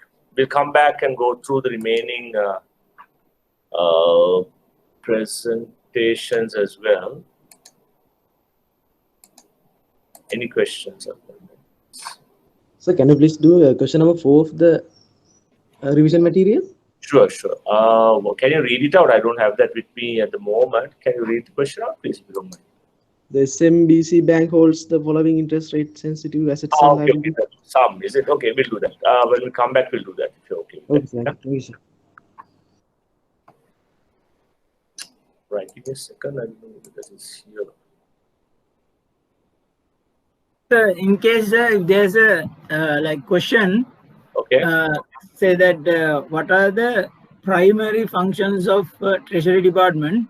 Now, if I answer is liquidity and risk management, is it right, or there are some more functions? Primary functions. What was your answer? Liquidity and Risk management function. no, that's not correct. No. I would say liquidity is one of the primary functions. I would say other one would be, or you want to make that more complete. I think you want to make it saying liquidity, risk management, and while ensuring the profitability of the bank. Because what you want to bring out here, it's not just risk management, right? It is about it's a profit center. That is very important. So any answer that you give has to bring out the fact that Treasury is there also to from a profit perspective for the bank, not purely risk management. So if you say risk management is basically risk management while optimizing returns for the bank, I would say that is correct. Then sir, we can say like effective risk management to optimize the profit, is it? Yeah, effect in a very short sense, without if you're looking at a very short answer, effective liquidity and risk management while optimizing returns for the bank. I mean, just a one sentence without elaborating too much on the detail. Just a one sentence answer would be that, basically. Thank you, sir. Because it's not like, for example, if I look at the sales function within Treasury or global markets, right? They don't manage any risk. The risk part of it is managed from the guy sitting on the let me put it this way. Technically, a front office in a global markets department is not managing risk. All they're doing is going out there and optimizing returns from whatever we have, while ensuring they're sitting within certain risk parameters. So what I'm trying to say is, we know what the risks are, we know what our limits are, we know what we can and can't do. Yeah. What we need to ensure is we stick to those parameters, right? And optimize returns for the bank. So when we say risk management, we are talking from a perspective of, look, I know what the risk parameters are, right? I'm managing those risks and optimizing returns. But I am not going to go out, if I want more risk, so for example, if I want more limits for a client I'm lending money to, say a bank I'm lending now 100 million to, I want to lend 200 million because I'm getting a good return on that. I have to go to the risk guy, head of risk, and say, look, I need more limits. He'll ask me, look, why are you asking for? Then I'll say, look, I'm making a better return. He's been a good guy. He's paid me back. I don't see a problem with his whatever rating. All that's good. He puts a submission. He thinks about it. He's independent and he decides. And then he increases the risk limits for us, right? But if he says, no, I'm not happy, I think this is as much as we can go on this guy. We shouldn't be lending any more money to him. I can't really increase my risk anymore. So Treasury is part of the risk management process, right? But we can't decide on how much risk beyond a certain point we have until we've got the concurrence of, but I have to make a case to say, I want more limits for that guy. Or I want less limits for this guy, more for that guy. Because I am looking to optimize returns all the time. And at the same time, because of ALM, we have to also manage the liquidity of the bank. So I am optimizing my return, but the ability for me to give my depositors back money, to liquidate assets and give the corporate banking guys money, that also falls within ALM. So it's when you say risk management, it's more about being part of that process, if you understand what I'm saying. Yes, sir. Thank you. Understood. So we'll do that question when we come back, and we'll maybe look through a few other questions, and I'll touch on the next two presentations as well briefly. I went through this one because I think it's important to have a good understanding of this. Give me a second. I need to get the other presentation now. All right, okay. So yeah, so we'll take a 10-minute, 15-minute break. Come back. Okay. Thank you. Sorry. Okay, can you all see the question on your PCs now?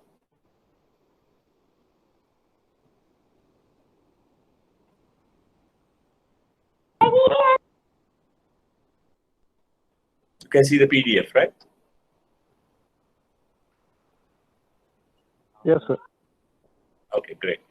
So basically, I'm going to question number 4 on the revision questions that were sent to you. If you look at that, it says SMBC Bank holds the following interest rate sensitive assets and liabilities on its balance sheet as at 1st of December. Gives you a series of assets there. Yeah. And it gives you a series of liabilities at the bottom, the L1 and L2. And on the asset side, it also gives you a 5-year amortizing annual repayment of 263,000 grant runner with following amortizing schedule. That's basically the 5-year loan that has been given out, how the repayments on that will take place. So now, prepare interest gap reporting according to the following bucketing structure. Place the correct amounts into the appropriate time bucket corresponding to each and every asset and liability given above. Yeah. So basically, let's take one at a time. A1. What is A1? A zero coupon bond with a face value of 1 million issued on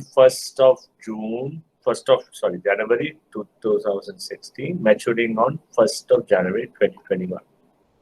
Now, when is the date here we are at? We are at the 1st of December 2019. So basically that bond is maturing in 2 years, 1 year and 1 month's time. Okay. So now where would you put that asset? Assume what is the requirement here? First, in the one, you are required to prepare the interest gap report to the following bucket structure. Place the correct amounts into each appropriate time bucket corresponding to each and every asset and liability given above. So let's look at first one. When does that? When does that asset fall due? In other words, when does this loan that we have given fall due to us, and how much are we supposed to get for that? A1.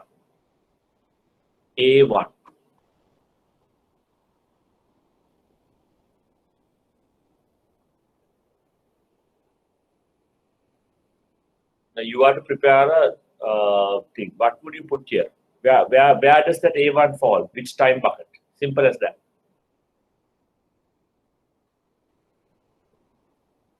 This is 1st of December 2019. That's maturing on to 2021 January. Which time bucket does that fall into? First question from me. 3 months to 1 year. 3 months to 1 year. Why do you say 3 months to 1 year? 2020. Time bucket 2021. Correct. So basically that is December, January, yes, and you have basically December, January, and 1 year. So we are basically 14 months away, roughly, correct? Or maybe 13 months away.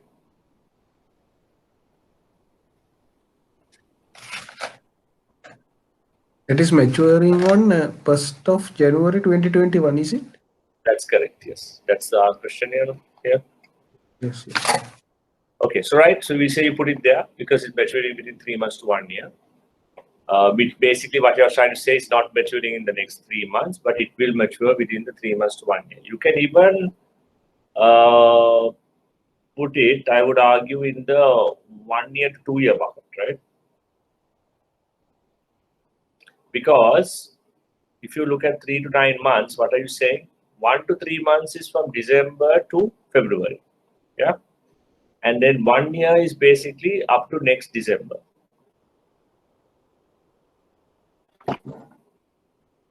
Okay, let's look at it.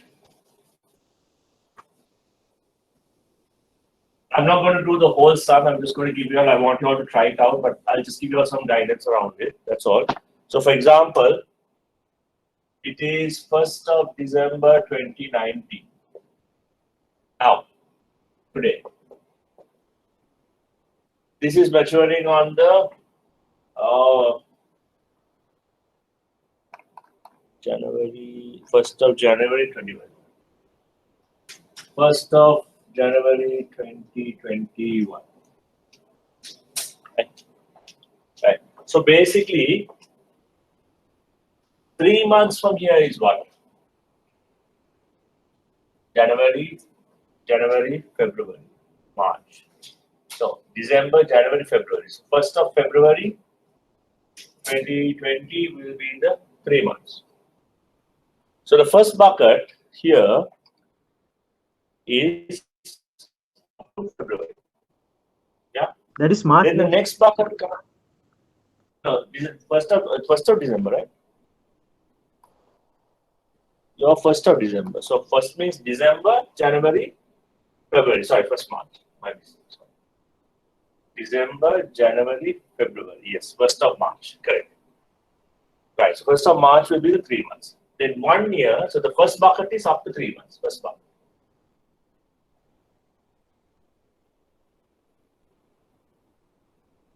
Right. And the next one is 3 months to 1 year. So 1 year in this case is referring to 1 year from the 1st of December. So actually you are talking about 1st of December 2020. So we are covering this bit of deposits in the first bucket and are covering 9 months. Okay. So next lot of deposits will cover 1 year from here. So it's covering 1st of December 2021. This is maturing 1st of January. So basically, it should fit in, or the period, deposit will mature here, right? Not here. Because it is fitting in the bucket that is after 1 year or 2 years.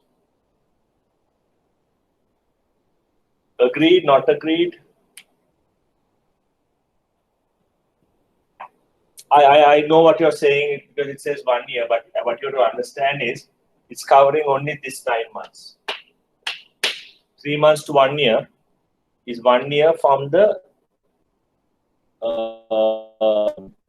asset issued date or asset starting date.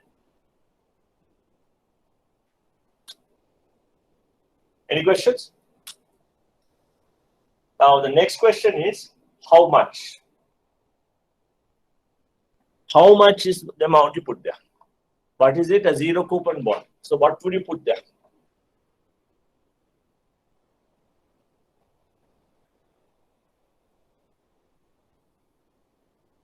How much are you supposed to get in Face that value. time? Sorry? Face value. Which is 1 million rupees. Correct. Fantastic. So that is where you put that. Second one. 500,000 loan granted on. Sorry, go ahead.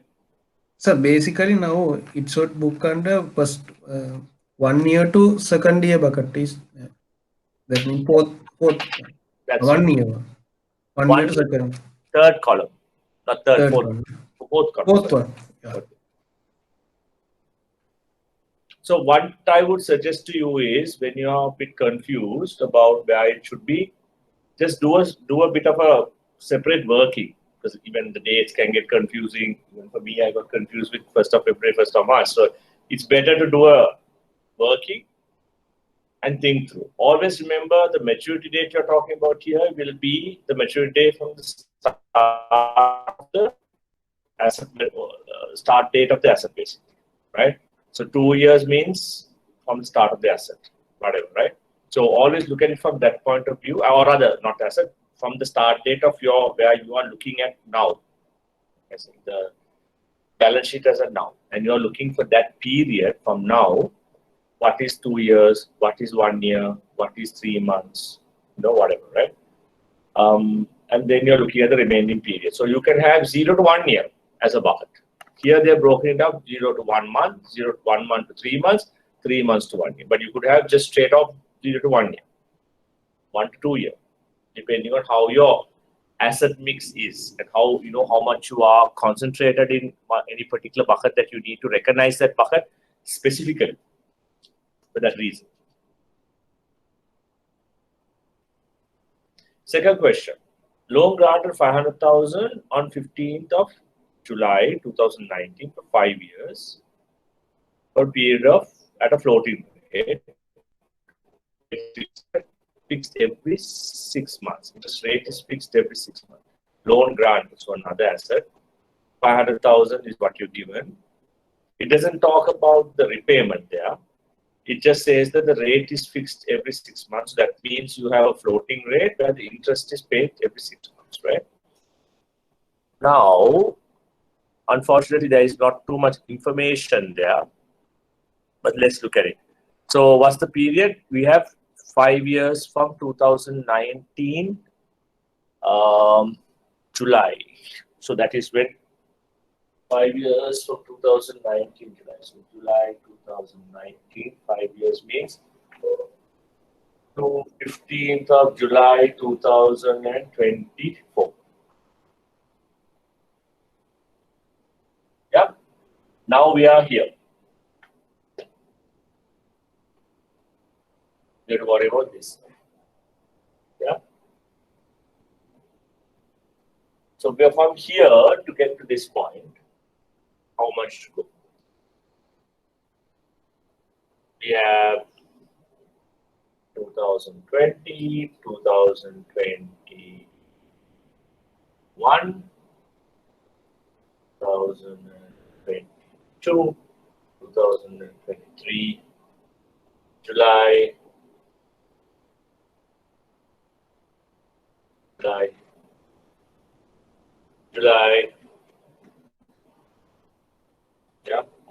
July. So then that is 1 year, 2 year, 3 year, 4 year, and basically 5 years, right? 5 years there. We are short of 5 years by 6 months. So 4.5 years to maturity. 4.5 years to maturity. So where would you put it? Very straightforward. Where will the maturity be on that?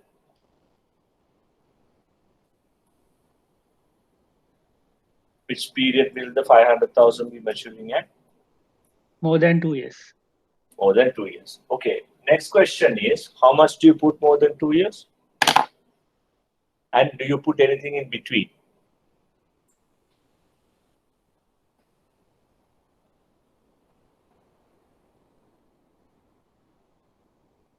My question is simple. You have a floating rate exposure. You have principal, and you can assume that the principal will be paid in full after 2 years because there is no talk about early repayments in that. Okay? The only payment you have here is the interest payment. You can't forecast the interest payment because you don't know what the interest rates are going to be. So you can only forecast that you will get this asset back in after 2 years, correct?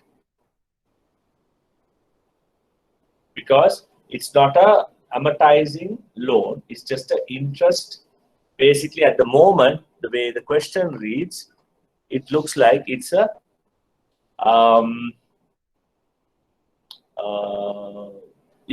floating loan, basically with no fixed interest rate or no fixed repayment. So in other words, it's only an interest rate that you're recovering for the loan. So there is no repayment. So do you put anything in between from now in any of those buckets in between? Is my question. Can you put anything with the information you have? You will get the interest. You will get the interest, but can you forecast how much interest you're going to get there? No, because it's floating rate. Exactly. So you don't know, right? So in other words, you can only put the 500,000 after 2 years. You have to leave the interest component, and which is a smaller component, out of the equation. And technically, you're not really getting any. You're not getting retained. The interest is interest income. It's not your asset coming back to you. So you need to leave that out and only put back the 500,000 rupees that you're going to get after 2 years.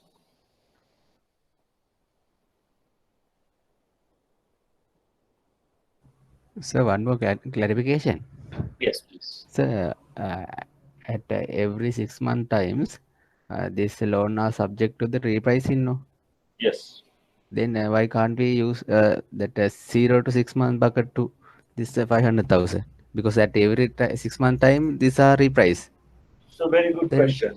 What you can then do, if you know, because why I'm telling you can't here is because you don't have the information, correct?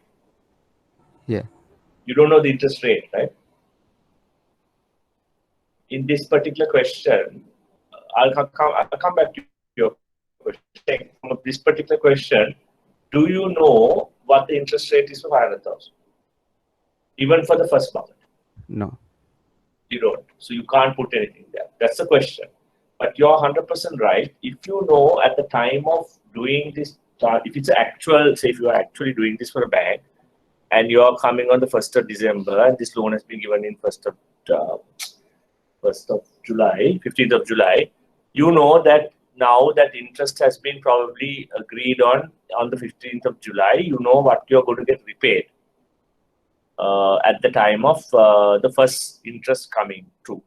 First amount of interest income based on the rate that you had on the 15th of July, correct? You can put that as a inflow, interest income, basically. You can. But here you don't know that information, is what I'm saying. But beyond that, you can't, right? Unless you want to estimate that.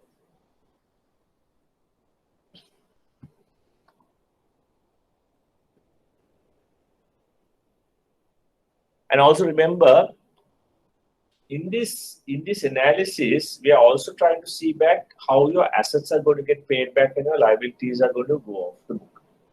It is not necessarily an exercise to figure out your interest income per se, unless it's significant. Yeah. So in other words, we are trying to see where your assets and liabilities are getting repriced. So that will be something that you need to figure out. So in other words, while you can forecast it from a cash flow perspective that you're going to get, 50,000 rupees interest, that's not the objective. The objective is to figure out how your assets are going to get repaid to you purely from a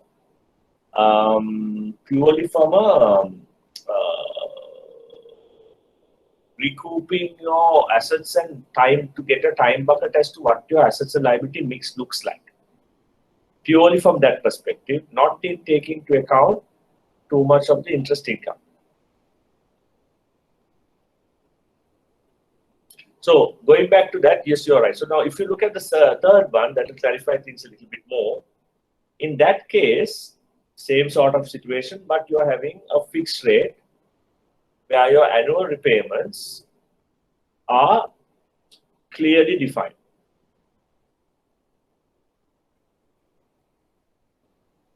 Where you know you're going to get a total payment of 263,000 and your principal change. Now here, as you can see, as in any loan of the bank, why is that interest changing, amount changing, and the principal basically changing with that?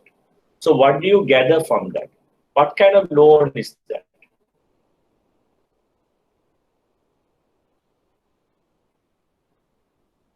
It's an amortizing loan. But is it a fixed rate loan?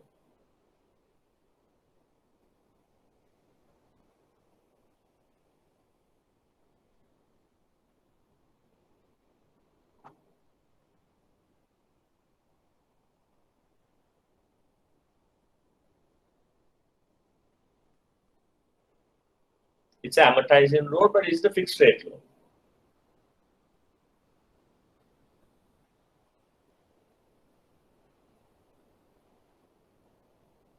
A3, is it an amortizing loan or is it and is it's an amortizing loan, but is it a fixed rate?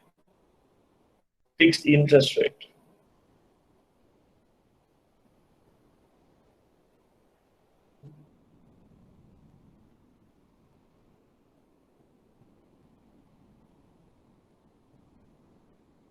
I think it's fixed interest rate, sir. Yes, you're right. If it wasn't fixed, can I give a schedule like this? We can't give a schedule because total payment it comes every installment is equal. That means if it is not fixed, we can't give a table like this. Okay, so your part of your question answer is correct. The total payment, you can give a fixed payment. That's not a problem, right? But what will change in between? So, for example, interest amount. Interest amount will change. So, for example, in this case, you're right, it's a fixed rate because look, first one, 263, 163 is principal. You know what the interest rate is. 100,000. Next schedule, 263,000 is the fee. That doesn't change. Your principal basically will go up and your interest will come down because the overall principal is coming down. Your interest that you're charging on the residual value comes down. Right? So your interest component reduces. Interest amount you're paying reduces at the same rate. Now, I can tell you that obviously from a floating rate perspective also, I can have an amortizing schedule with a fixed total payment, fixed total installment. But I can't forecast in that my principal will be X amount and my interest will be X amount. I can't go down to that detail because that will depend on the fixing date, what the interest rate is, and then that interest component will change based on that, and the principal will also change based on that. Here you can give both because you know the rate is fixed. Is that understood?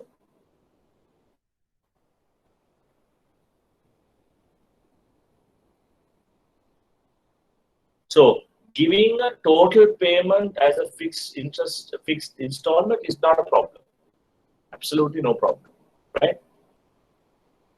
But obviously you can't focus the principal and interest, and what else happens? So for example, taking away from this sum a little bit, if you were to give somebody a 5-year loan, right, and interest rates for, let's say, 15% at the time of giving the 5-year loan, and you told the guy 5-year loan,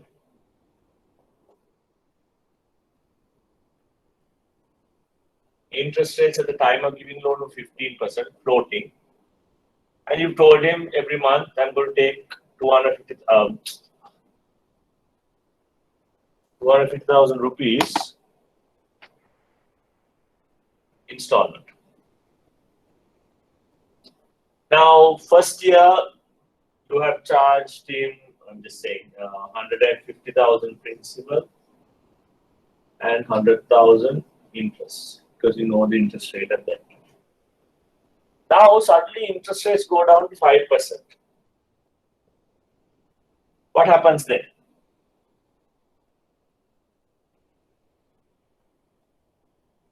Just no, not actual numbers, just hypothetically what will happen? Second year, interest rates are 5%. First year, this is okay. Now what's happening? This is the monthly installment. Principal amount will go up, interest portion will come down. Okay, so the principal goes to 200,000, interest rate comes down to 50,000. Okay? Clear. Now, this is a 5-year loan. Okay? It's a 5-year loan. Interest rates go down to 2%. Third year. What happens then?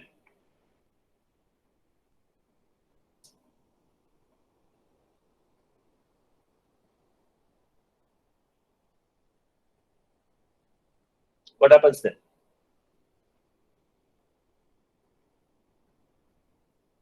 Okay, argument's sake, 225,000, 25,000. Clear? So now what is happening here? Now you have given a 5-year loan with a fixed installment. Your principal is going up. So you are actually paying up the loan faster because your interest rate is coming down. Yes, because you're floating. So effectively, what's happening to the tenor of the loan? What's happened to the tenor of the loan? What's happened to the duration of the loan? Duration decreasing. Decreasing. Reducing. It's reducing. It's reduced, right? Reverse will happen on the other side, right? If interest rates go to 20-25%, principal collection will come down, interest. So this is the thing. If you have a fixed installment like this is the risk you run. That your duration will increase or decrease with the change in interest rate. Unless you're ready to go back to your client and say, we are going to change your... It doesn't happen usually. So you run the risk that if interest rates go up, say for example now, you give a mortgage at 7% to somebody, fixed installment, right? Rates go to 10%, 12%, 13%, 14%. What's going to happen? Gradually, your principal collection will go down. The duration of the loan, which was initially 10 years, is effectively going up to 12, 13 years because of that. But for this purpose, we are only talking about forecasting the principal that you're collecting. So you just plug the principal into where you're getting it, basically. And the interest also, you can show it because you know what the interest is. But the most important thing is to figure out, okay, how much of asset am I getting back? Because you are mainly worried about your principal collection in this case. But more importantly for me, you need to understand this as well. Because this is a risk that a lot of people see. Any questions?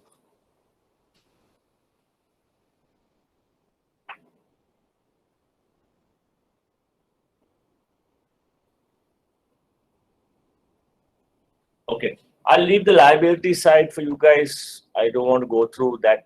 I think I want you to practice that, but it's pretty simple. 6 months TD issued on thing, so you have to basically put it in the bucket.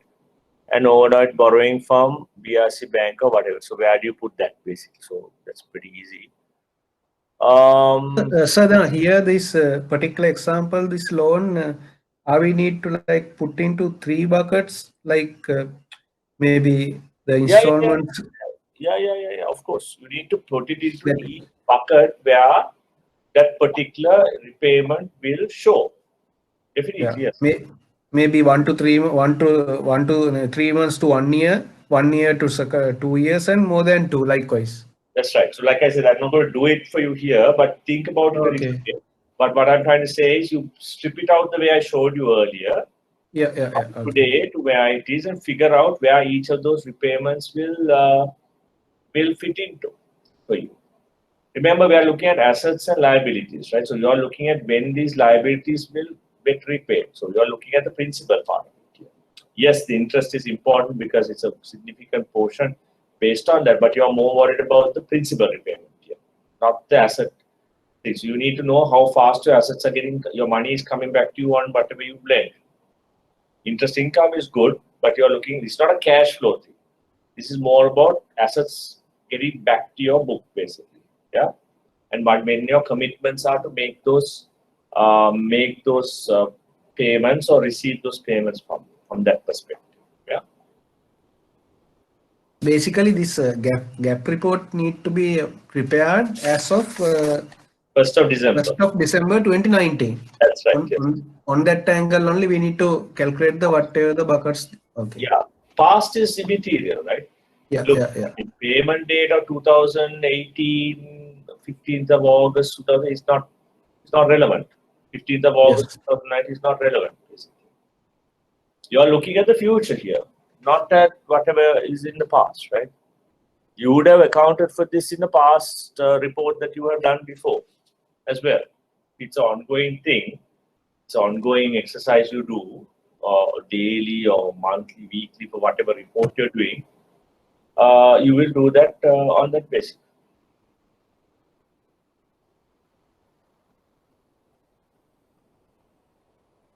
Another thing is, this is a payment, we need to take it as a minus figure. Like, is it or just we have to put the figure? Because if it's a yes, you have to put it as a minus. So receipts you put as plus, and the other one you put it as a minus, basically. But when it put that, we need to put the total payment, like interest plus and the capital. Is it the correct or that need to be clarification need required? Yeah, that's right. So you only put the capital, basically. Okay, right. Thanks. Now, next one, if you look at the question number 2 on that is a gap based on, they've given you a set of assets, they've given you a set of liabilities, and it says interest rate gap report, right? Not asset gap, right? So it shows you the interest liabilities you have and what you're receiving on your assets and what the gap is. So this is going back to the gap the presentation on gap analysis and positive gaps and um, positive and negative gaps, basically, that you have. Can somebody define those positives and negative gaps to me? How it works? What is the thinking around it? Where you will position yourself?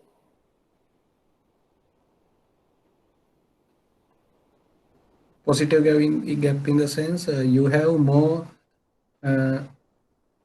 RSS. I mean, this sensitive asset figure is more than the liability figure. Your assets are more than the liability. Why would you have something like that?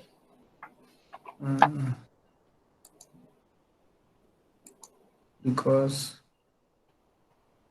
you might have given more loans or asset generating ones, what's more than the liability what you had, like in the sense. Yeah. So why would you do that? What is one of the reasons you would do that? Interest rate will be coming down in future. Interest rates will be coming down. Yeah. So 1 second, let me just try and do something else.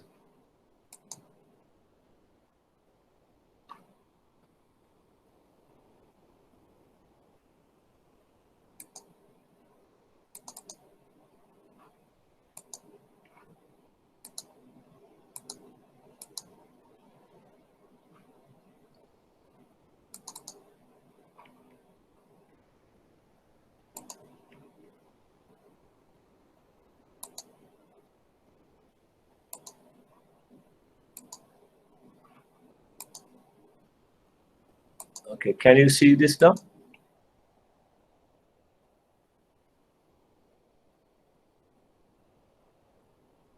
Okay, can you see this? Yes, sir. Okay, great. So if you look at, I just pulled out the presentation we did, just to be clear. If you look at the gap here, it's slide number 6 on the presentations we did. Positive gaps are asset sensitive, asset repricing before liabilities. Negative gap is liability sensitive, liability repricing before assets. So basically, what's the position you take if you have a positive gap? That short-term assets funded with long-term liabilities. So you're having short-term assets, meaning you have short-term loans. Right? Basically, you have loans, 3 months, 6 months, and liabilities that are 5 years. Yeah. The negative gap is opposite. You have long-term assets on your book, like 15% 5-year assets, and you have short-term liabilities. So the main reason people have this, outside of liquidity constraints and not being able to match your books perfectly for whatever reason, from a strategic point of view, you have a view on interest rates, right? Which basically means if you have a positive gap, you're expecting your interest rates to increase in the short term. In other words, your short-term assets to reprice faster at a higher interest rate and thereby increase your NII. Right? If your view is wrong and interest rates come down, obviously it's not going to be good for you. That's the case. Right? If you have a negative gap, you are expecting that interest rates will lead to an increase in interest rates will lead to a reduction in NII. So you're expecting interest rates to come down. And basically, every time you price your liabilities, take your deposits, you'll be paying a lower rate than what you paid the previous time. But your assets are nicely fixed at the rate at which you are expecting. So your gap will be based on where your positioning or where your view on interest rates, right? Outside of taking into account any liquidity constraints you might have to do that, right? So now, if I go back to this question and I open this 1 second. Go back and open it there.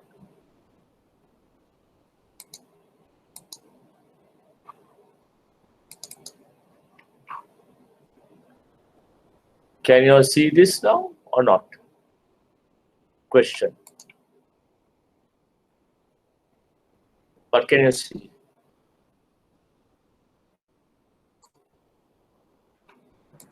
So can't see the presentation. Can't see the presentation. Okay. Can you see it now? Yes. Yes. Yes. So now in that you can see what has happened here. If you look at this bank, I'm looking at question number 2, Roman 2. What has happened there now? The bank has basically have assets for each of those buckets. And then you have the liabilities the bank has for those particular buckets. Now, what happened here? They have short-term 100 million in assets, liabilities of 200. Medium-term assets of 150, liabilities of 200. Over 1 year, assets of 550 and liabilities of 200.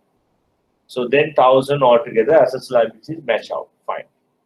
Now the gap here is negative, negative, negative, positive, right? So now from an overall perspective, if you look at it, he is neutral, correct?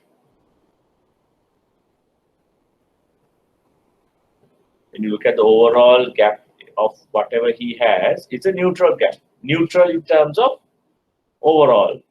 He has no real gap in everything. He's matched out his long term with the short term gaps. Agreed or not agreed? Agreed, sir. Agreed. So now the question is, but it's not perfect, right? It's not 100 to 100, 150 to 100 to 100. No, it's mismatched, right? So what is the risk that he has here now?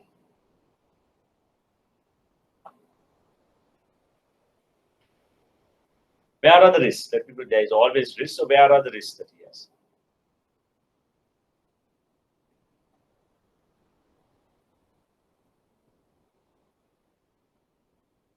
Interest rates moving up in the long term. Interest rates moving up in the long term. When you say long, Because over 1 year,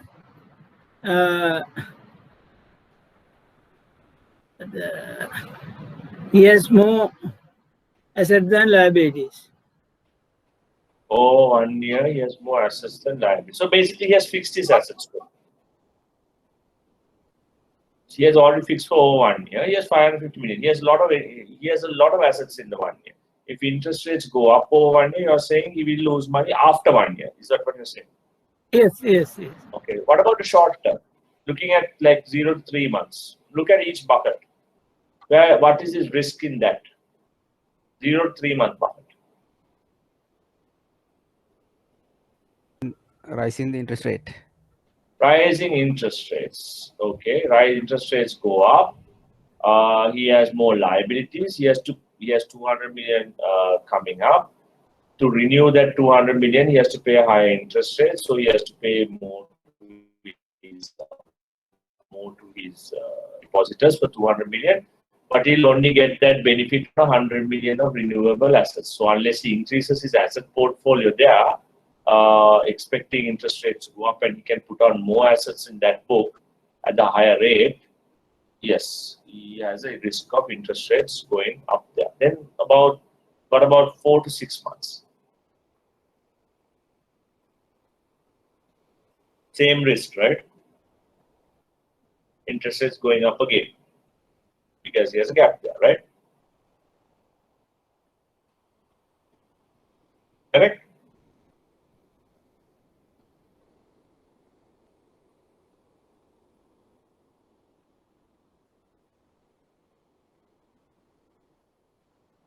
His risk is that interest rates will go up and his liabilities will get priced at a higher rate.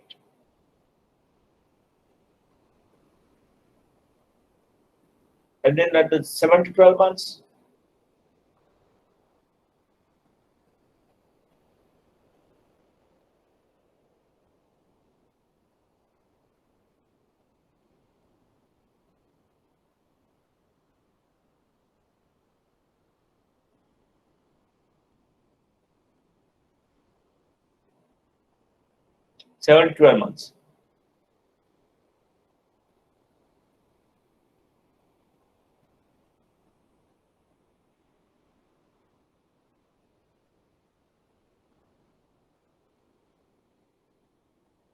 Okay, so let's look at it this way. If you look at this now, you can see very clearly that he has borrowed more than he has lent in the 1 year, up to 1 year. 0 to 12 months, if you look at, he has 800 billion. He has borrowed and he has only lent 450 million. So let's ask the question very simply. Outside of each of those buckets, 3 months, 4 to 6 months, 7 to 12 months, what is his view?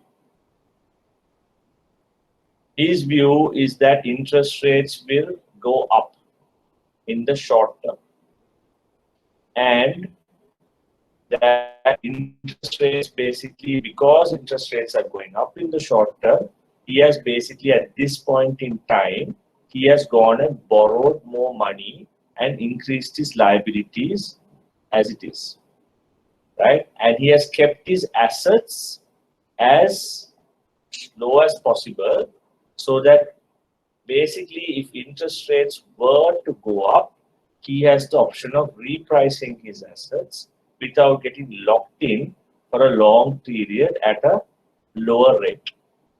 In this case, up to 12 months. Is that clear? Yes, yes, sir. Very simply put, that is what it is, right? He has realized that up to 12 months that interest rates are going to go up.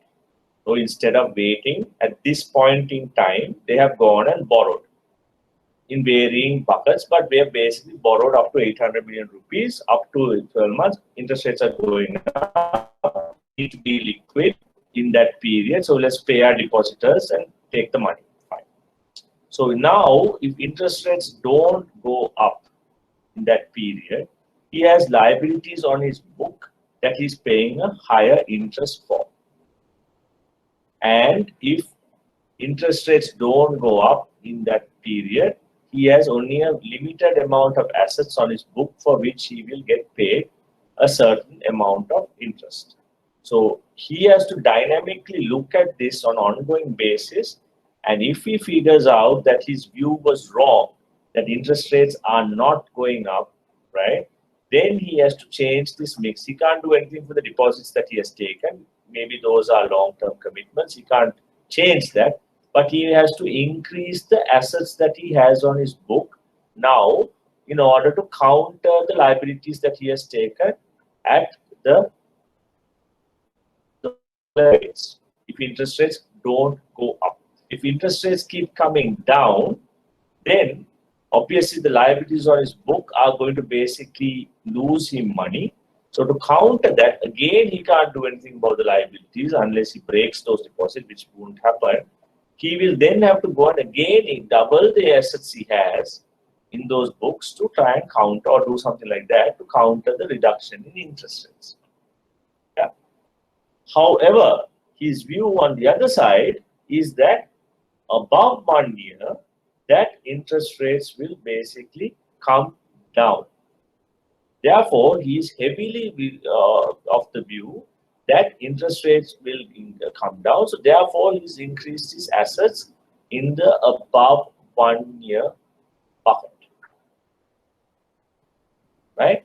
And he has reduced his liabilities so that he can pick up those asset liabilities when rates come down above.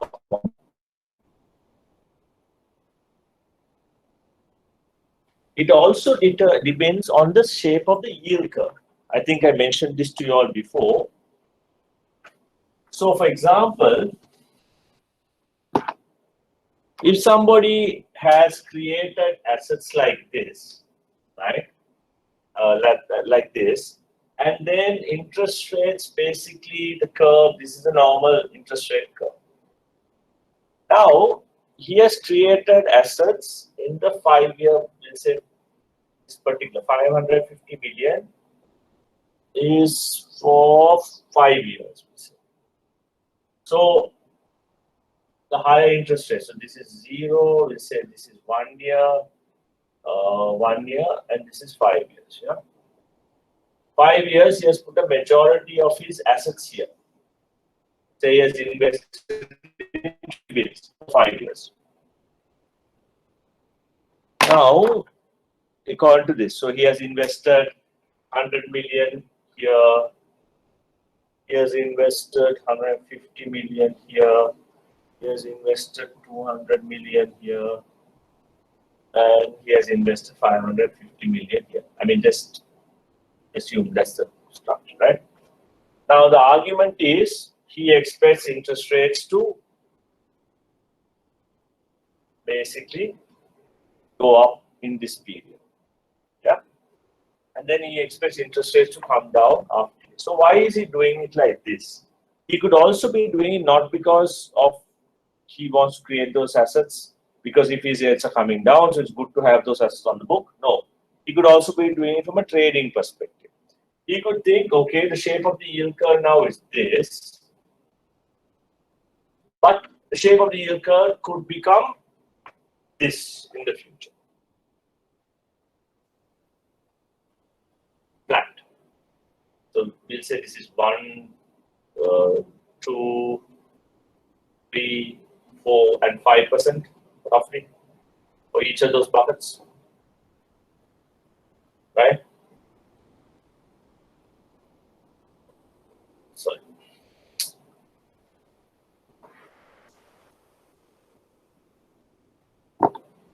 We'll say 1, 2, 3,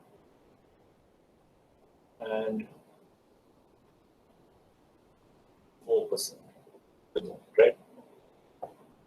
This is, we say, the buckets that we have and the interest rates.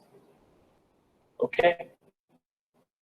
He could believe that these interest rate curve, which is dynamic, could all shift where this will go up based on his view, and this will come down.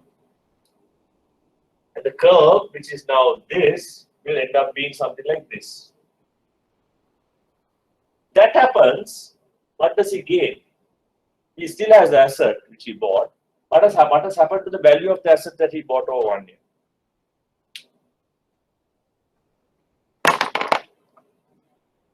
What has happened to the value of his asset? This asset.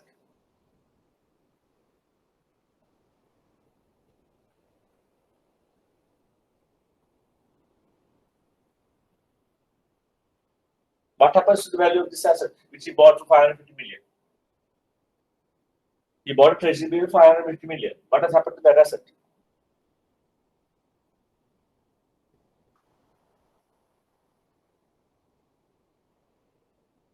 You understand the question, right?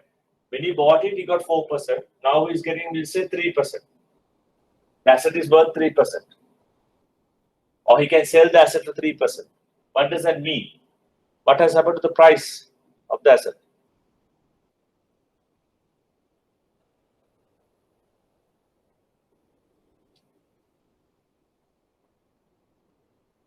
Price has gone up. Price has gone up. So, what you have to also understand is the analysis and doing this is not only about matching an asset and liability to make sure that you have a sort of match out your risk in that sense. It is also, and not about sort of, not only about monetizing a view on interest rates from a long-term perspective. It also could be monetizing a view on a short-term perspective, meaning you buy the long-term assets with that view. You buy short, don't buy short-term, but when it comes down, you sell the asset and you make a trading income on that. Basically. You basically have mark-to-market income then.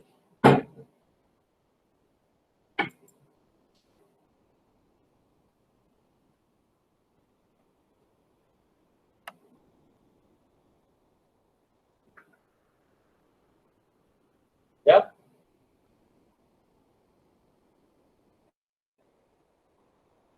Clear or not clear? Clear, sir. Okay, great. The duration one, I'll leave it for you to do. You can look at the formula. It's on the presentation. I think also Nishant would have touched on that. Yeah, I just want to go back to the presentation. Give me a second, please.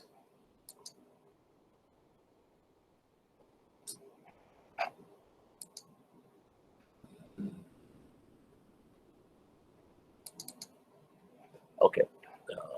Okay. 1 second. Right. So that's clear. Right. Any other questions around that?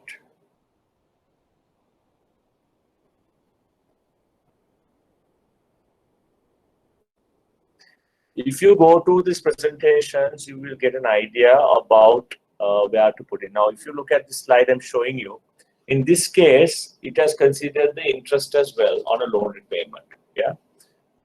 But if you look at where, when you look at the final gapping, I'm talking about slide 21 and slide 22. You can see we are only considering, to answer the question, we are only considering the principle around that at the time of discussing the steps of the buckets.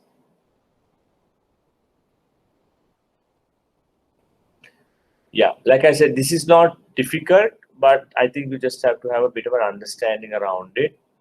Like I said, don't worry about the formulas too much. You can look at formulas there, but I think the main thing is to understand why we have gaps, what are we trying to achieve by having a gap analysis, and also to understand that basically the interest rate view and obviously the liquidity. So obviously I'm not looking at liquidity here, but obviously everything is not purely driven by interest rates. That you have to understand that we do have to consider the liquidity in the market at a given point in time, and our ability to raise liabilities or generate assets based on the products that are there and the liquidity that is there in the market. So if the liquidity is very, very fickle and not good, then definitely you have to go out and try and borrow as much as you can. You cannot necessarily rely on overnight funding or central bank funding all the time, because that's not a very good way of doing business. But if you need to, yes. So you can get the typical sort of trading mentality people will have is they'll create assets for a long term and they'll borrow liabilities on the short term to fund those assets. Now, traditionally, yes, you could do that. But now with a low interest rate environment that is there in the market today, it is a bit more challenging to do that. It is a bit more of a difficult situation to borrow, to buy a treasury bill that is like 6% or whatever it is, and then raise money in the market at 4%. Not much of a negative thing. So the curve, like I mentioned, has flattened out at the moment. So that is something that needs to also be considered when you're looking at it.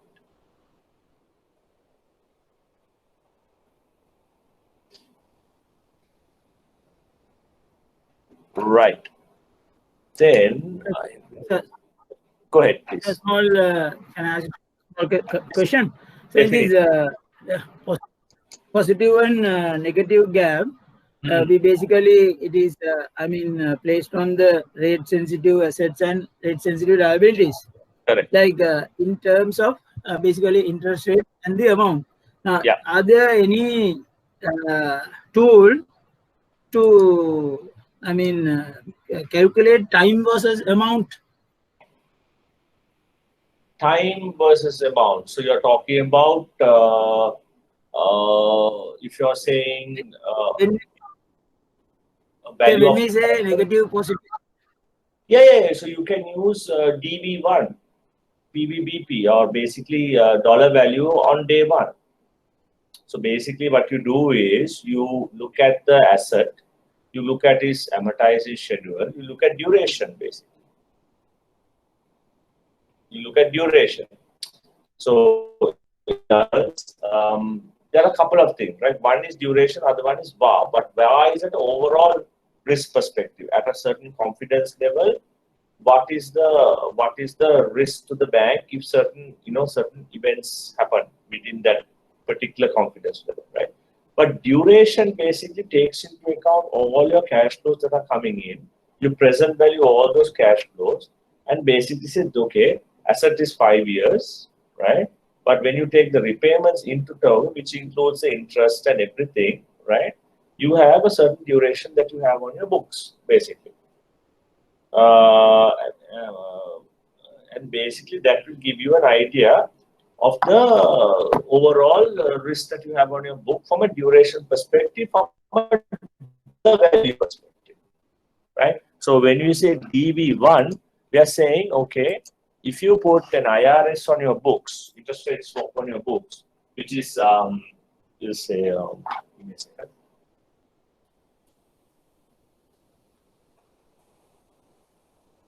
We'll say we quote, I don't know whether I'm answering your question, so tell me if I'm not I'm going the wrong direction. So we put 100 million rupees interest rate swap, and we fix it at 5%.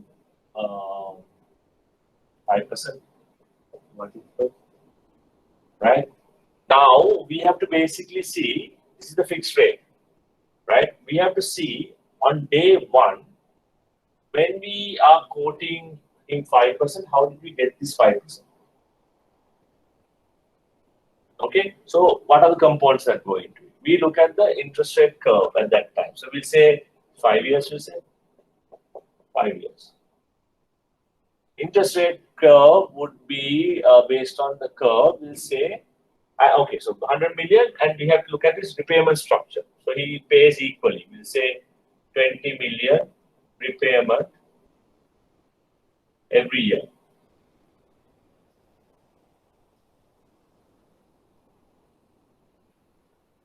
So 20 million every year. That's basically 5 years, 20 million. So what do you do then? You then look at each point in the curve, right? That you value this each repayment at. So you look at the 1 year here, 2 year, 3 year, 1, 2,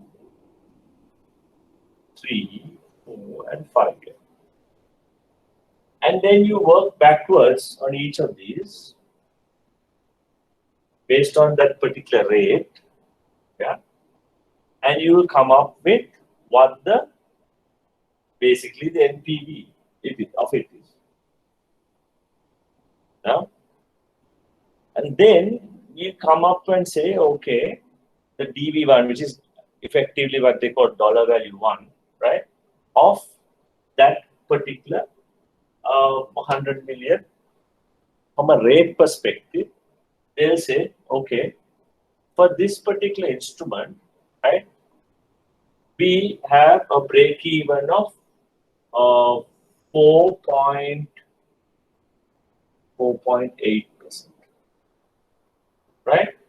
Anything above that, from a value perspective, any 1 basis point, DV1, valuation of a 1 basis point, right, of it, will be $1,000. You then have to increase this. If you pay 5%, you make 20 basis points, which basically means you are making $20,000 in that sense, right? At 5%, your break even will be 4.8. Now, how it works that is, it is calculating backwards and taking the day one value of it, and it is also telling you based on that the effective duration of it. Meaning, yes, you have a 5-year instrument. This is the 5-year. The 5-year rate is this, right? But based on the duration of it, you can charge. So the 5-year rate is whatever, right? 5-year rate is this. This is the 5-year rate. But because of the duration and the early repayments, you can actually charge the guy 4.8%. Now, if it had no repayments, nothing, okay, and you're quoting him a 5-year rate, it will just be this. If the 5-year rate is 5%, for example, it will be just 5%. There won't be any of those cash flows taken into account. So his DV1 will be more or less 5%, or whatever that is. Anything above that, he'll have to go BS on that. So bottom line is, what you need to understand is that, look, the time sensitivity can be taken into account through the duration formula that you have. Duration will take into account whatever repayments that have to come in for an asset that you have created, what those rate, each of those repayments will be valued at on day one, and then it will come down to say, okay, based on those repayments, based on the asset, the effective life of this is not 5 years, it's actually 3.5 years. So at 3.5 years, through the calculation, you'll figure out at 3.5 years, your rate is not 5%, your rate is actually 4.8%. That is the effective interest rate that you break even on your value add. And then it will tell you, if you increase it by 1 basis point, you will get for each basis point, you are making an additional $1,000 or whatever it is. So that becomes your margin. But it will tell you for 3.5 years, this is your break even. So it is time sensitive in that sense.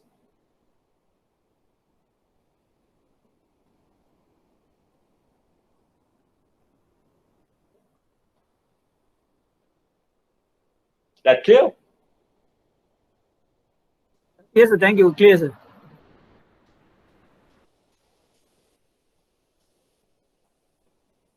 You also call it, there are different calculations for it as well, but you call it present value for basis points in terms of, trying to get, when you do bond trading, trading books have it a lot. Because they need to understand. So when you say present value for basis points, you say $10,000. What it means is that if you, for example, if I have a PVBP, present value for basis points, of $10,000, and tomorrow I go and buy a 1-year bond, right? My PVBP might not move that much because it's just 1 year, right? My PVBP might be just a small movement of maybe $100 or something, I don't know, right? But if I go and buy a 10-year bond, yeah, my present value will basically then shoot up big time. It might be the same value of the bond, but because my duration has increased, right, my PVBP number will show a big number because I'm increasing my duration, I'm increasing my risk. Then, if the interest rate comes down, say I bought a bond, 10-year bond for 10%, and interest rates come down by 1%. There'll be a huge PVBP, there'll be a huge gain for me because my PVBP was very much higher because of the 10-year bond that I have on my book. If I had bought that 1-year bond and my PVBP had moved only $100, if there is a 1% move in rates, I will only make that PVBP into 1%, which is smaller, basically.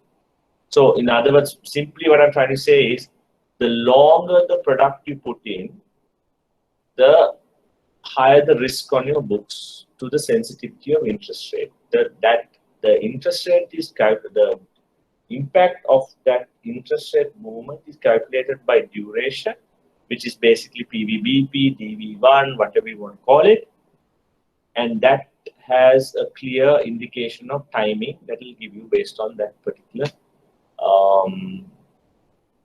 number that you see on your books.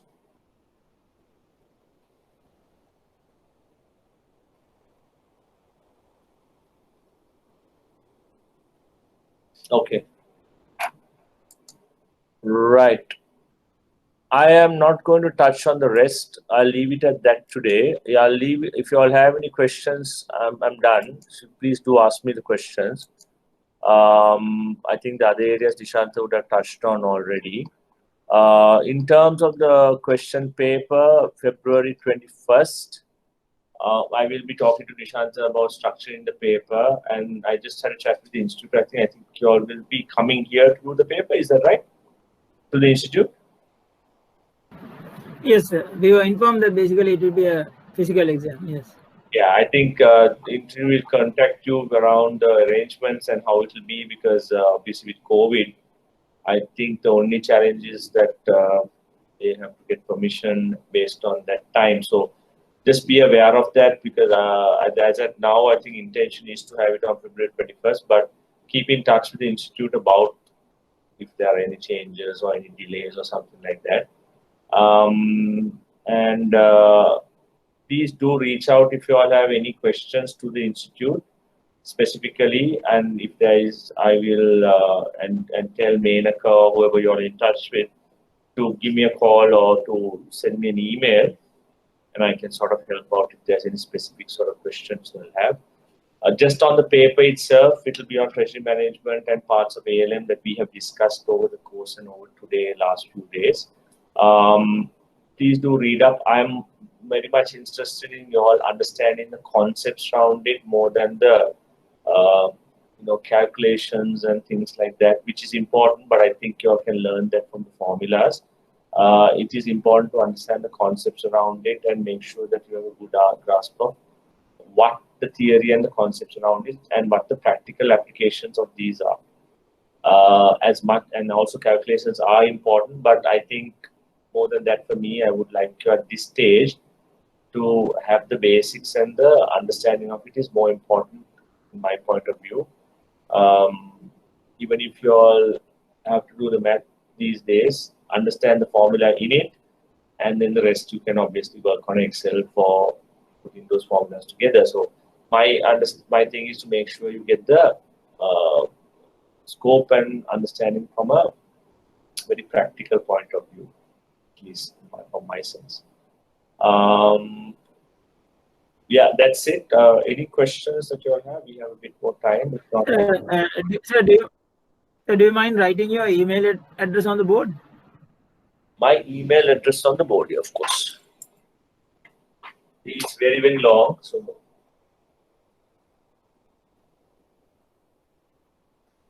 but if I don't answer you, just reach out to the institute in case I miss your mail or it goes into my spam or something like that. I may not answer. So if that's the case, please do reach out to the institute also and ask them to forward the mail to me. So it's Perry, PERRY SAVUN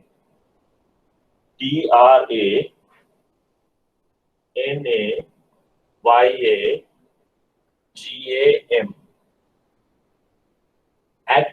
@gmail.com.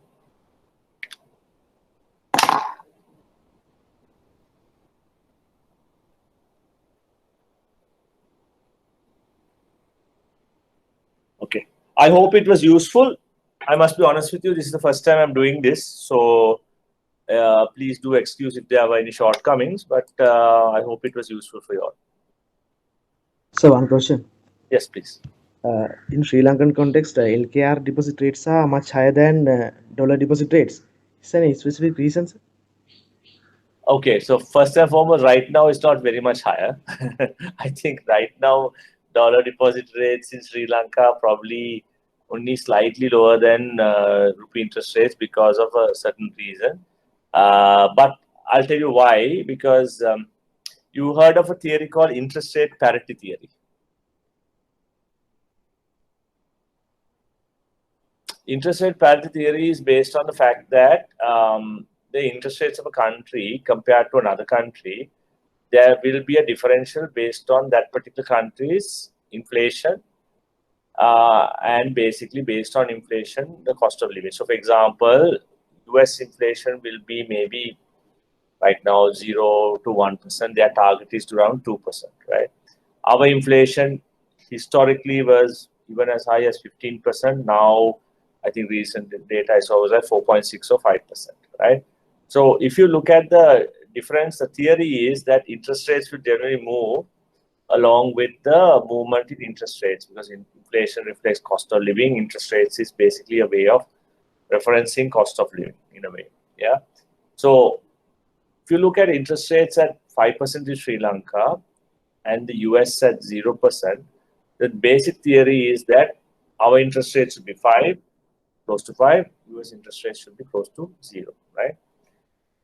Having said that, we could have interest rates at 5%, inflation at 5%, and our interest rates at 10%.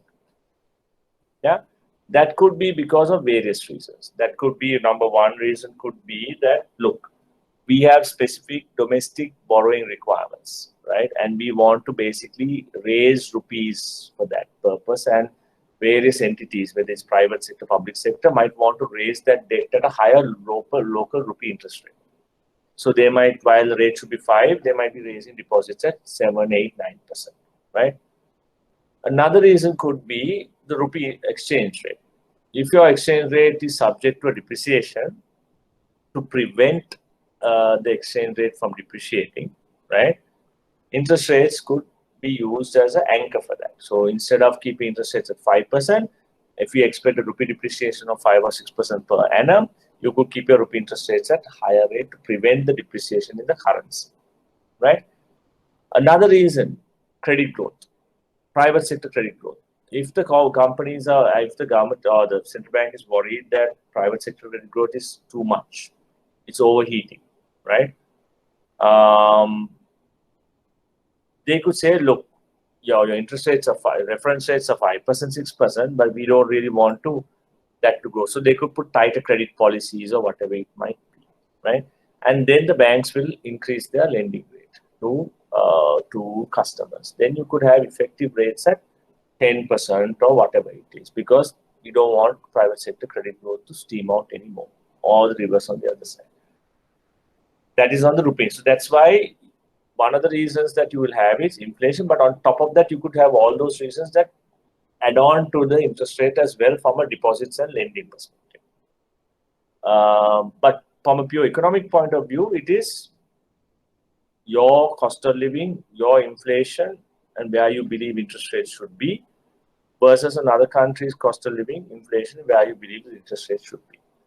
Now, that's on the rupee side. Finally, on the dollar side, based on what I just told you, the dollar's inflation shouldn't impact us.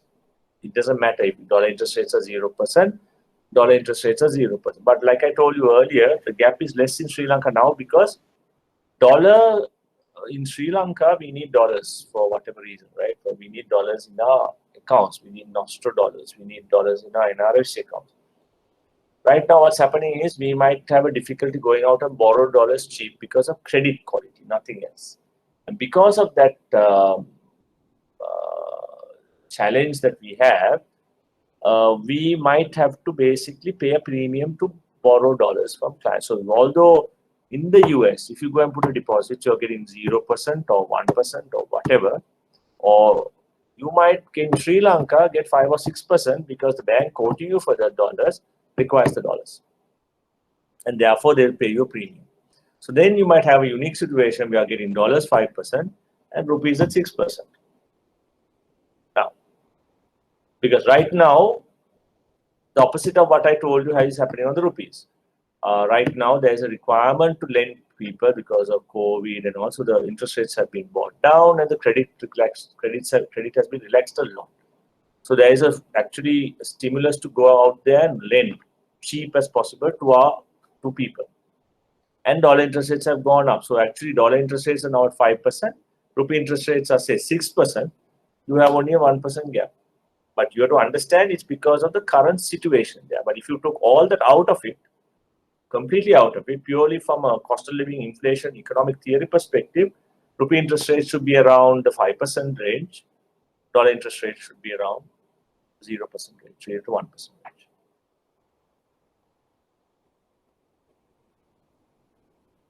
Okay, thank you, sir. Is that clear? Thank you, sir. Yes. Okay, great. So please do keep in touch. Like I said, I hope, wish you guys all the best. And it's really disappointing to me that we didn't meet up at all. But unfortunately, that's how it is. Maybe after the exam, or at the time of the exam, if I do have a chance, and Nishant and I will probably come over and say hi to you guys. Let me talk to Nishant about that. But all the best for the exam, and wish you all success in your career as well. Thank you very much, sir. Thank you for everything.